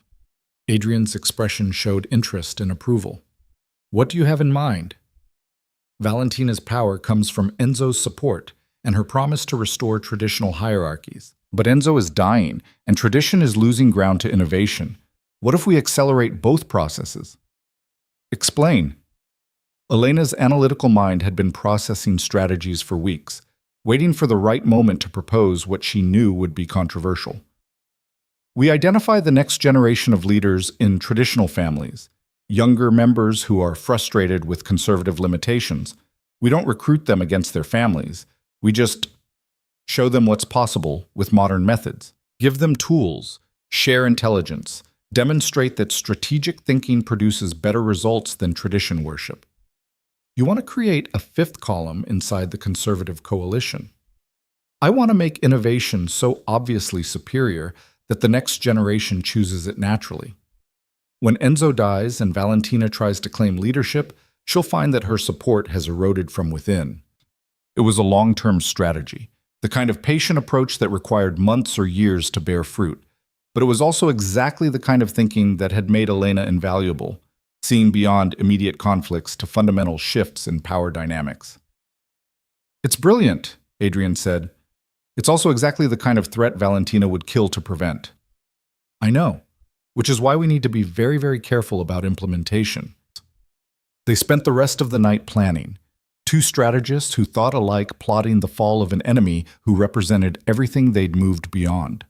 Elena had never felt more alive, more purposeful, more certain that she'd found exactly where she belonged. The future was coming, and she would help shape it, whatever the cost. The strategy to undermine Valentina's support took 3 months to implement, and it required patience Elena hadn't known she possessed. Working with Francesca Benedetti, she identified 12 younger members of traditional families who showed frustration with conservative methods. They didn't approach these individuals directly. That would have been too obvious, too risky. Instead, they created opportunities for observation. A carefully arranged business meeting where modern analytical methods solved a problem, traditional approaches couldn't. A shared intelligence briefing where strategic thinking prevented a crisis. Small demonstrations of superior methodology that planted seeds without forcing growth. It's working, Francesca reported during a secure video call. 3 of the targets have started asking questions about how we gather intelligence, how we analyze threats. They're not committing to anything, but they're curious. Curiosity is enough, Elena said. We're not trying to recruit them. We're just showing them there's a better way. But while their long-term strategy progressed, immediate threats continued to escalate. Valentina's attempts to eliminate Elena became more sophisticated, more dangerous. A car bomb that Marco's team detected before it detonated. Poison in a wine bottle that heightened security protocols caught before it reached her glass. Each attempt was professional, well-funded, and terrifyingly close to success. "She's getting desperate," Adrian said after the fourth assassination attempt in 6 weeks, "which makes her more dangerous." They were in his study, reviewing security footage from the latest incident. Elena watched herself walk past the very spot where, minutes later, a sniper's position would be discovered. The shooter had been detained before taking the shot, but the margin had been razor thin. "We can't just keep playing defense," Elena said. "Every attempt that fails makes the next one more sophisticated. Eventually, something will get through." "What are you suggesting?" Elena had been thinking about this for weeks, weighing options and consequences. "We expose her. Not to the families. They already know she's trying to kill me. We expose her to Enzo." Adrian's expression showed surprise. "Enzo supports her succession. Why would he care that she's eliminating threats to that plan?" "Because there's a difference between strategic elimination of enemies and reckless escalation that threatens the stability he's spent 50 years building." Elena pulled up files on her tablet. "Every assassination attempt against me has risked collateral damage. The car bomb could have killed civilians. The sniper position overlooked a public square. Valentina is so focused on removing me that she's ignoring the first rule of their world: keep the violence contained. You want to make Enzo see her as a liability. I want to make him see what I see, that Valentina's personal vendetta against me is clouding her judgment. She's not thinking like a strategic leader, she's thinking like someone who's already lost control." Elena met Adrian's eyes. Enzo built his empire on calculated violence and careful maintenance of order. Valentina is offering him chaos dressed up as tradition. Adrian considered this carefully. It's risky.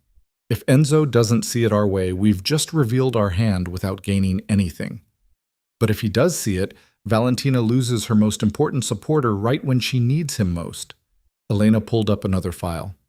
"And I think I know how to make sure he sees it our way."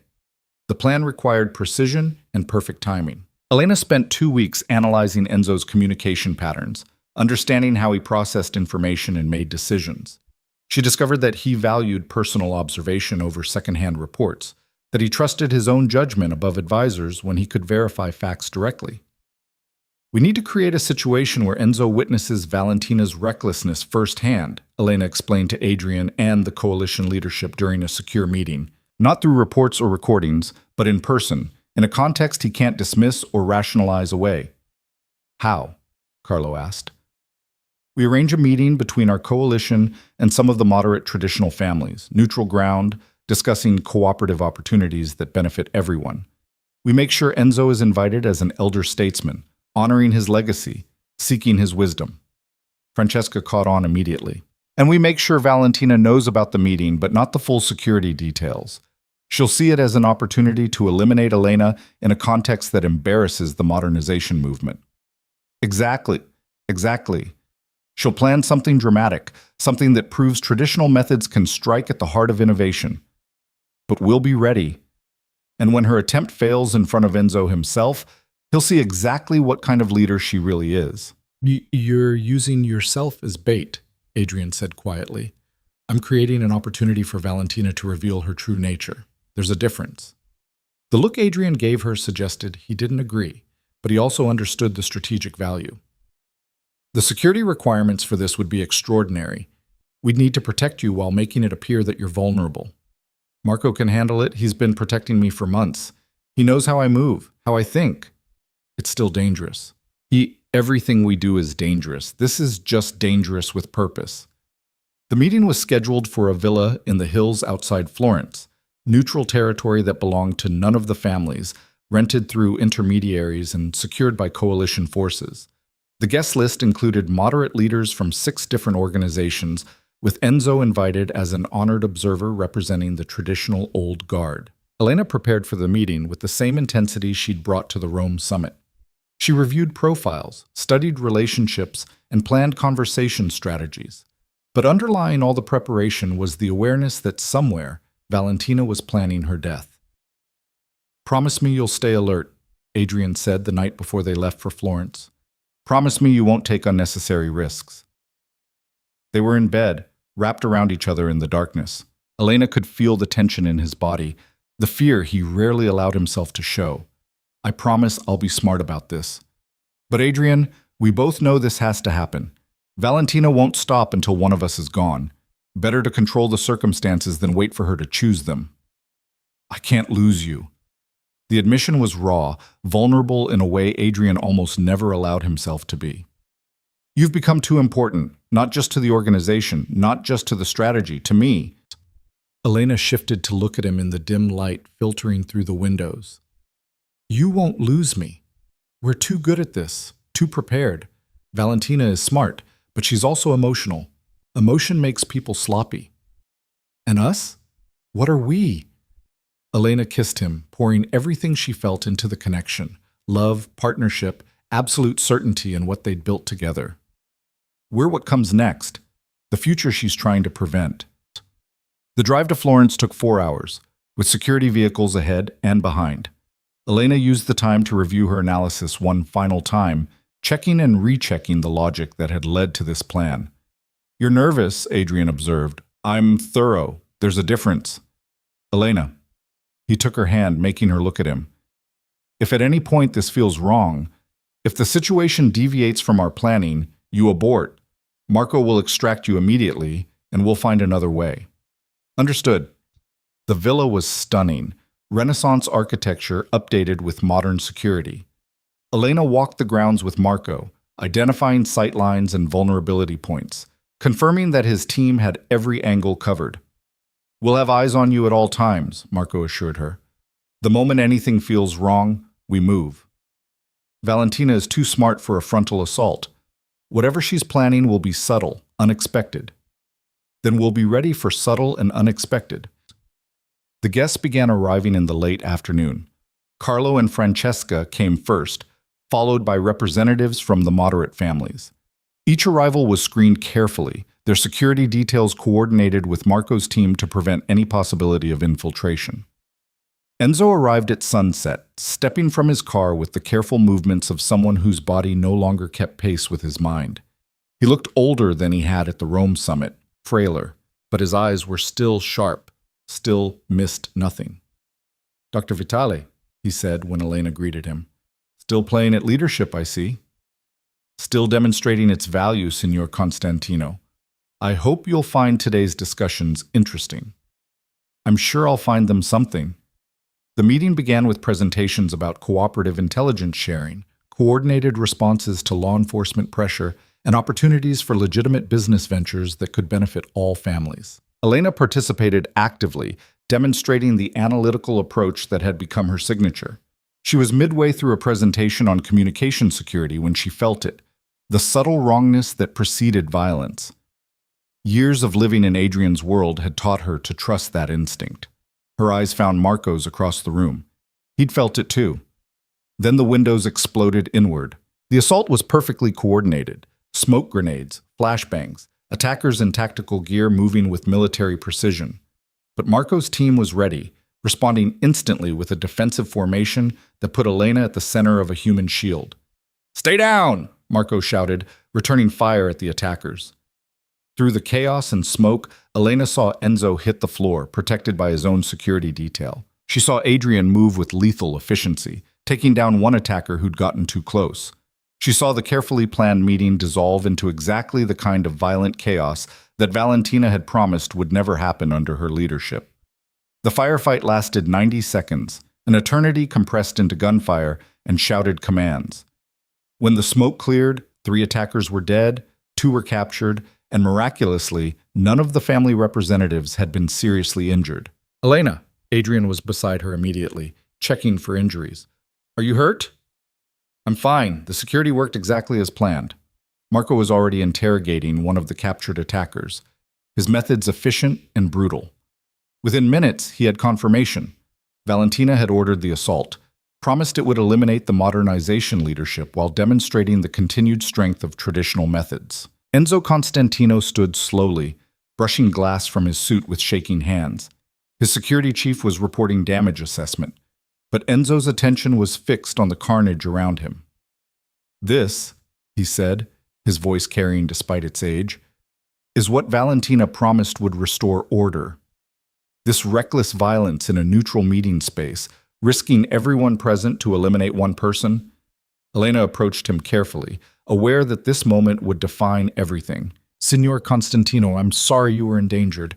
This attack was directed at me, and this attack was directed at everything I built. Enzo's anger was cold and absolute. 50 years I've maintained order, kept the violence contained, protected the infrastructure that allows all of us to operate. And Valentina throws it away because she's afraid of you. She sees me as a threat to traditional power structures. She sees you as a threat to her ambition. There's a significant difference. Enzo looked around the damaged room. I came here skeptical about modernization, about strategic methods replacing time-tested traditions. But you know what I see now? I see that your security protocols saved lives tonight. I see that your preparation anticipated exactly this kind of attack. I see that intelligence and planning matter more than I wanted to admit. Adrian moved to stand beside Elena, a united front. The world has changed, Enzo. We're not abandoning tradition. We're evolving it. And Valentina? Valentina is trying to start a war she can't win, Elena said quietly. Every attempt to eliminate me has been more reckless than the last. Tonight proves she's willing to risk everything, including your life, to maintain her vision of how things should be. Enzo was silent for a long moment, processing implications and consequences. Finally, he turned to his security chief. Find Valentina. Bring her to Rome. I want to have a very serious conversation about judgment and proportionality. After Enzo left, the coalition families gathered in a secure room to assess the situation. The attack had failed spectacularly. Valentina's involvement was confirmed, and Enzo himself had witnessed the recklessness of her methods. She's finished, Carlo said with satisfaction. Once Enzo withdraws his support, the conservative coalition will collapse. They were only unified because they believed Valentina represented the old guard's chosen successor. Don't underestimate desperation, Francesca warned. Cornered animals are the most dangerous. Elena knew Francesca was right. Valentina had gambled everything on tonight's attack, her credibility, her support, her future. With all of it gone, she had nothing left to lose. We need to move quickly, Elena said. Establish the new power structure before Valentina can regroup or the conservative factions can rally around someone else. They spent the next 3 hours planning the transition, how Enzo's retirement would be announced, who would succeed him in Rome, how the cooperative agreements would be formalized and expanded. It was delicate work, requiring careful balance between innovation and respect for tradition. By the time they finished, dawn was breaking over Florence. Elena stood on the terrace, watching the city wake up, feeling the weight of what they had accomplished. Adrian joined her, slipping his arms around her waist from behind. You did it, he said quietly. You changed everything. We did it. This was never just me. But you were the catalyst, the brilliant mind that saw possibilities no one else could see, the courage to walk into a world that should have destroyed you and instead bend it to your vision. Elena leaned back against him, allowing herself a moment of relief and satisfaction. What happens now? Now we build what comes next. Organizations that value strategy over tradition, intelligence over brute force, cooperation over endless territorial warfare. Adrian turned her to face him. And we do it together. The kiss was tender, a celebration and a promise combined. When they separated, Elena saw Marco approaching with his typical discretion. Sorry to interrupt, he said, but we have a situation. Valentina never returned to Rome. She's disappeared. The satisfaction Elena had been feeling evaporated instantly. Where is she? Unknown. She dismissed her security detail hours before the attack, told them she had personal business. No one has seen her since. Adrian's expression hardened. She's running. Or planning one final move, Elena said. Someone who's lost everything is capable of anything. They returned to Naples that afternoon, with security protocols elevated to their highest level. Elena knew that somewhere out there, Valentina was making calculations, planning revenge, deciding how to strike back at the woman who destroyed her ambitions. 2 days passed with no sign of Valentina. Then, on the third day, Elena received a message through an encrypted channel she'd established for sensitive contacts. The message was simple. Meet me alone, or everyone you love dies. Absolutely not, Adrian said when she showed him. It's obviously a trap. Of course it's a trap, but it's also an opportunity to end this once and for all. Elena pulled up a map on her tablet. She specified a location, the old monastery ruins outside Sorrento, public enough that a massacre would be noticed, isolated enough for a private confrontation. You're not going alone. I won't be alone. Marco and his team will be positioned around the perimeter, close enough to respond, but far enough to satisfy Valentina's demand for a personal meeting. Elena, Adrian, listen to me. Valentina is wounded and desperate. She'll keep striking until someone stops her, and every attack will be more dangerous than the last. We can wait for her to choose the time and place, or we can control the circumstances. This is us controlling the circumstances. The argument continued for an hour, but Elena's logic was sound, and they both knew it. Finally, Adrian agreed with conditions. Marco's entire team deployed aerial surveillance and a complete tactical plan with multiple extraction scenarios. The monastery ruins were beautiful in their decay, ancient stone walls crumbling picturesquely against the dramatic coastal backdrop. Elena arrived at sunset, as specified, and walked into the central courtyard alone. Valentina was waiting, looking elegant and composed despite being a fugitive. She stood beside a broken fountain, silhouetted against the dying light. "You came," Valentina said. "I wasn't sure you would." "You threatened people I care about. Of course I came." "Brave and foolish. That's always been your combination." Valentina moved closer, and Elena saw the gun in her hand, held casually but with clear purpose. "You've destroyed everything I built, everything I planned. Enzo has withdrawn his support. The conservative families are in disarray, and my future is ashes. All because you convinced Adrian Romano to value intelligence over tradition." "I didn't convince him of anything. I showed him what was possible when you stop clinging to outdated methods and start thinking strategically. You seduced him." "Let's be honest about what really happened. You used sex and manipulation to gain influence, then leveraged that influence to reshape an entire power structure." Elena felt anger flash through her, but she kept her voice calm. "You're projecting your own methods onto me. I never manipulated Adrian. I partnered with him, contributed real value, proved my worth through results. The fact that we also develop genuine feelings for each other doesn't diminish the professional foundation." "Genuine feelings?" Valentina laughed bitterly.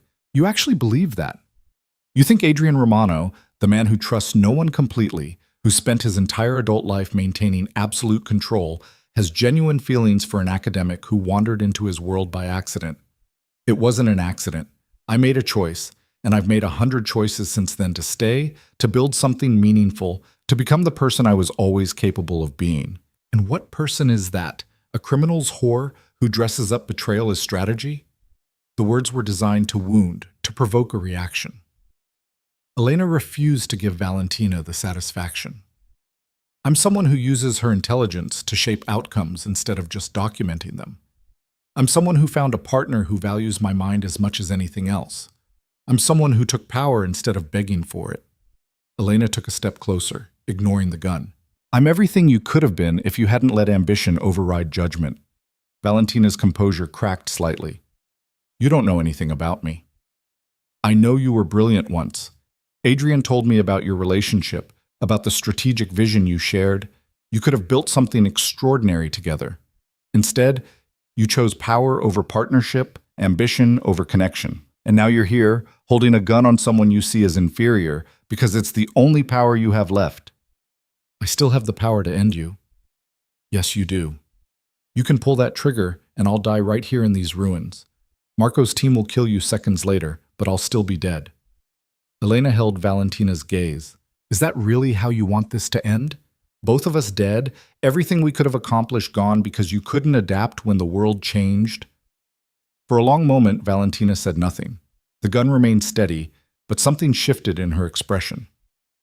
"What's the alternative?" she asked finally. "I've lost everything. Enzo has disowned me, the families won't accept my leadership, and I can't stay in Italy without eventually being eliminated. You're offering me what? Mercy?" "I'm offering you a choice. Disappear. Take the resources you've accumulated and build a new life somewhere far from here. Or stay and fight a war you've already lost, destroying yourself and probably several other people in the process." "Why would you offer me anything?" "Because despite everything, I understand you. I understand wanting power, wanting to matter, wanting to shape the world according to your vision. We're not as different as you want to believe." Elena paused. "The difference is, I found a way to achieve those things through partnership instead of domination. You still can too, just not here, not in this world."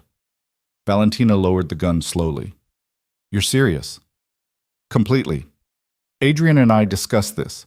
We'll provide safe passage out of Italy, enough money to start over, and a guarantee that no one from the coalition families will come after you. In exchange, you disappear completely. No contact with Italian organizations, no attempts at revenge, no coming back. And I'm supposed to just trust that you'll honor this agreement. You're supposed to recognize that we gain nothing by killing you now that you're no longer a threat. Alive and exiled, you're a cautionary tale. Dead, you're a martyr for the conservative cause." Elena extended her hand. "This is your chance to survive, Valentina. I suggest you take it." For several heartbeats, the outcome balanced on a knife's edge. Then Valentina placed the gun in Elena's hand. A surrender and an acknowledgement combined. "I underestimated you," Valentina said quietly. "I thought you were just another woman using sex to gain influence. I didn't see that you were actually brilliant. That was your mistake. You saw what you expected to see instead of what was really there." Marco appeared from the shadows, along with 3 other security personnel. They'd been close enough to intervene if needed, far enough to allow the conversation to play out naturally.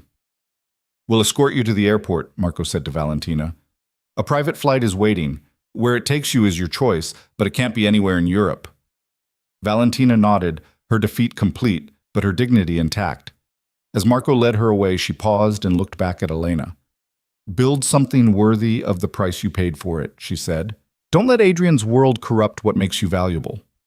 Then she was gone, walking toward exile and an uncertain future. Adrian emerged from his own position, pulling Elena into a fierce embrace. "You took a terrible risk. I took a calculated risk. There's a difference. She could have killed you. But she didn't. Because despite everything, Valentina is fundamentally rational. She recognized that survival beats revenge." Elena pulled back to look at him. "It's over, Adrian. The conservative coalition is broken, Valentina is gone, and we can finally build what we've been planning."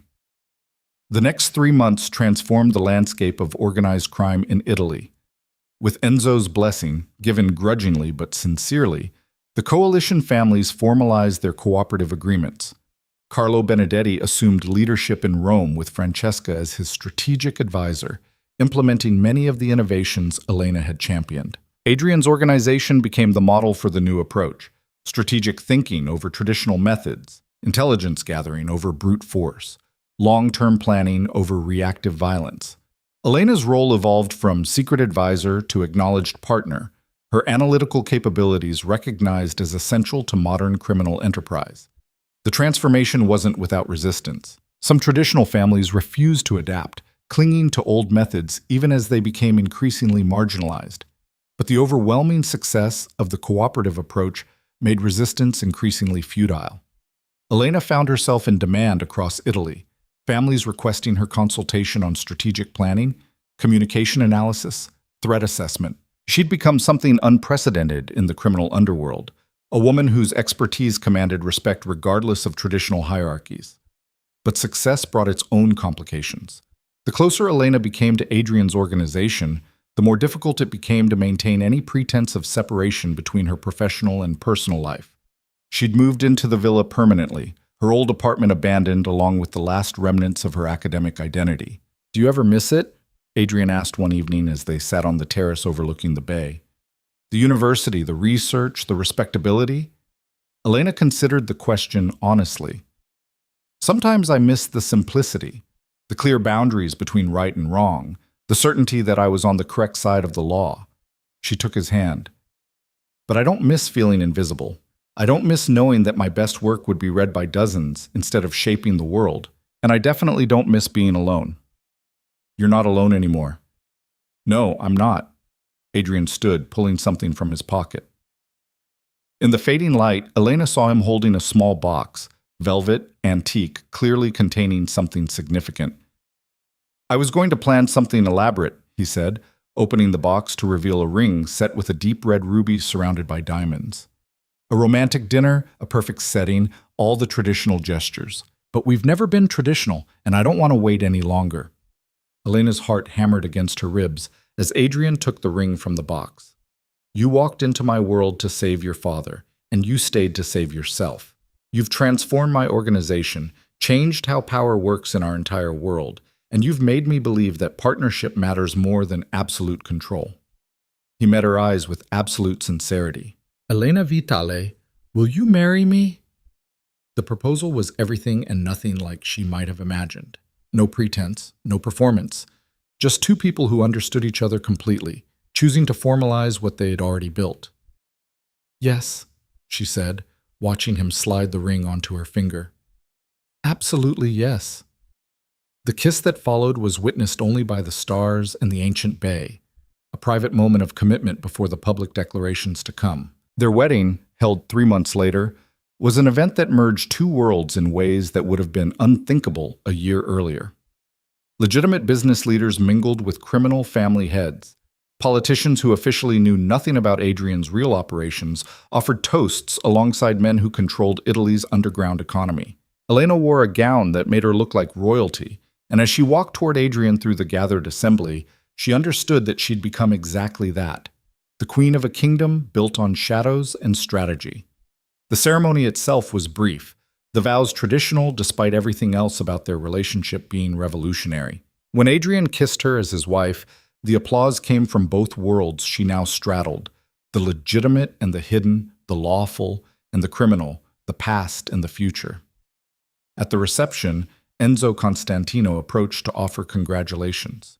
He looked even frailer than before, his retirement now officially announced, but his mind remained sharp. You've accomplished something remarkable, Dr. Vitale, he said. Or should I say Signora Romano now? Either works, Elena said with a smile. You've changed our world fundamentally.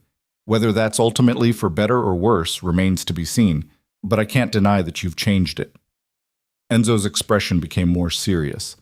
Adrian's organization is stronger now than when his father ran it, not because of violence or fear, but because of intelligence and strategy. That's your influence. It's our partnership. I provide analysis, he provides leadership. Together we're better than either of us could be alone. Guard that partnership carefully. The world you've built has many who admire it and many who envy it. Both can be dangerous. As Enzo walked away, Adrian appeared at Elena's side, slipping his arm around her waist. Enjoying your wedding? He asked. I'm enjoying the symbolism. All these people from different worlds gathered because of what we've built together. It's remarkable. You're remarkable. Adrian turned her to face him. I have a wedding gift for you, something I've been working on for months. He led her to a quiet corner and handed her a folder. Inside, Elena found documents, legal documents establishing a foundation in her name. I don't understand, she said, scanning the paperwork. The Romano Foundation for Educational Excellence. It will provide scholarships for brilliant students who can't afford university, fund linguistic research programs, and support academic innovation. Adrian's expression was gentle. You gave up your academic career to join my world. This way, you can still contribute to the field you loved, just in a different capacity. Elena felt tears threatening, not of sadness, but of being so completely understood by another person. This is perfect. You're not just my partner in the organization, Elena. You're my partner in everything, including making sure something good comes from the resources we've accumulated. The foundation was just the beginning. Over the following months, Elena discovered that Adrian had been quietly moving the organization toward increasingly legitimate operations. The criminal enterprise that had sustained them was being systematically transformed, money laundered into legal investments, connections leveraged to build proper businesses, power converted from shadow to substance. I want to build something that lasts, he explained one evening as they reviewed the transition plans, something our children could inherit without the weight of criminality. We've proven that strategic thinking and intelligence matter more than violence. The next step is proving they can succeed in legitimate enterprise too. This will take years. We have years, and we have each other. The transformation was far from complete, and Elena understood they'd never be entirely free of their criminal origins. But the direction was clear. towards something more sustainable, more defensible, more aligned with the partnership they'd built. 6 months after the wedding, news came that Enzo Constantino had died peacefully in his sleep. His funeral was attended by hundreds, family members, business associates, and representatives from every major organization in Italy. Elena and Adrian attended together, paying respects to a man who'd represented an entire era of criminal history. "The old world is truly gone now," Adrian said as they left the funeral. "What comes next is entirely up to us." Elena looked out over Rome, thinking about everything that had changed since the day she'd first confronted Adrian outside that Naples restaurant. She'd been desperate then, terrified, gambling everything on a single audacious move. Now she was his wife, his partner, the strategic mind behind an organization that was reshaping how power operated in Italy. She'd gained more than she'd ever imagined possible, and the cost, her respectability, her safety, her innocence about the world's darker corners, seemed small by comparison. "What comes next is what we build together," she said, taking his hand. "Whatever that looks like." As they drove back to Naples, Elena thought about the foundation she now ran, the legitimate businesses they were building, the network of intelligence and influence they'd established. She thought about the young people being educated through her scholarships, the innovations in strategic thinking that were changing not just criminal enterprises but legitimate organizations too. She'd walked into Adrian's world to save her father. She'd stayed to save herself. And in the process, she'd helped transform that world into something new, still dangerous, still operating in shadows, but increasingly oriented toward intelligence over violence, strategy over chaos, building over destroying. The villa appeared in the distance, perched on its cliff above the bay. Home. Their headquarters. The center of everything they'd created together. "Are you happy?" Adrian asked as they pulled through the gates. Elena considered the question from every angle.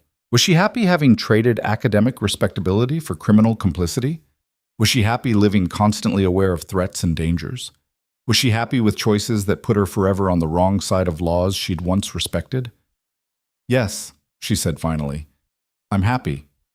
Not because everything is perfect or safe or simple, but because I'm using my mind for something that matters, because I'm partnered with someone who sees me completely, because every day presents challenges that require the full measure of my capabilities. That's all I wanted, for you to choose this life freely, with full knowledge of what it means. I choose it. Every day I choose it." That night, standing on their terrace as stars emerged above the bay, Elena reflected on the journey from that first desperate confrontation to this moment of hard-won peace. She'd become someone she wouldn't have recognized a year ago, harder, more pragmatic, comfortable with moral complexity that would have paralyzed her academic self. But she'd also become more fully herself than ever before. The intelligence that had been channeled into safe pursuits now shaped real outcomes.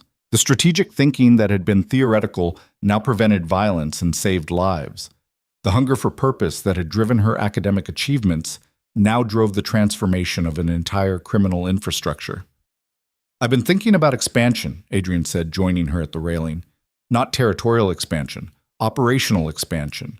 Taking our model beyond Italy, showing that strategic cooperation beats territorial warfare in other markets too. Ambitious. No more ambitious than what we've already accomplished." He pulled her close. "We've proven that intelligence matters more than tradition, that partnership beats domination, that the future belongs to those willing to adapt. The question is how far we take that vision." Elena leaned into him, feeling the solid warmth of his presence, the absolute certainty that they were stronger together than either could be alone. "As far as it can go, we build something that outlasts us, that proves power without wisdom is weakness, that creates opportunities instead of just controlling resources. The Romano Empire, version 2.0. The Romano legacy," Elena corrected. "Something worth leaving behind." In the months that followed, their vision began taking shape. Strategic partnerships with organizations in other countries, sharing intelligence and methodology, creating a network built on cooperation rather than conquest. The foundation expanded its reach, funding education across Europe. The legitimate businesses grew, providing cover and increasingly becoming the primary source of revenue. Violence didn't disappear, their world would always include that element. But it became increasingly rare, increasingly surgical, increasingly the last resort rather than the first response. Elena's analytical methods proved as effective at preventing conflict as at winning it, and that prevention became the new standard. She'd achieved something unprecedented, becoming indispensable not through force or fear, but through intelligence and strategic vision. The woman who'd once trembled in fear approaching a crime lord now commanded respect across Italy's entire criminal infrastructure. But perhaps most importantly, she'd found genuine partnership with someone who understood her completely. Adrian valued her mind as much as her presence, sought her counsel on every major decision, and built their empire as much around her insights as his own judgment. Standing on the terrace of their villa, watching the sun set over the Bay of Naples, Elena understood that she'd found exactly what she'd been searching for: purpose, partnership, and the power to shape her own destiny. The price had been steep, the risks enormous, the moral compromises significant. But looking at everything they'd built together, everything they were still building, she knew with absolute certainty that she'd make the same choices again. "To the future," Adrian said, raising a glass of wine and toast. "To building something extraordinary," Elena replied, touching her glass to his. As night fell over Naples and the ancient city settled into its rhythms, two people who'd transformed each other and their world stood together, ready for whatever came next. The king and queen of an empire built not on violence alone, but on intelligence, strategy, and the revolutionary idea that partnership could be stronger than domination. Their reign was just beginning,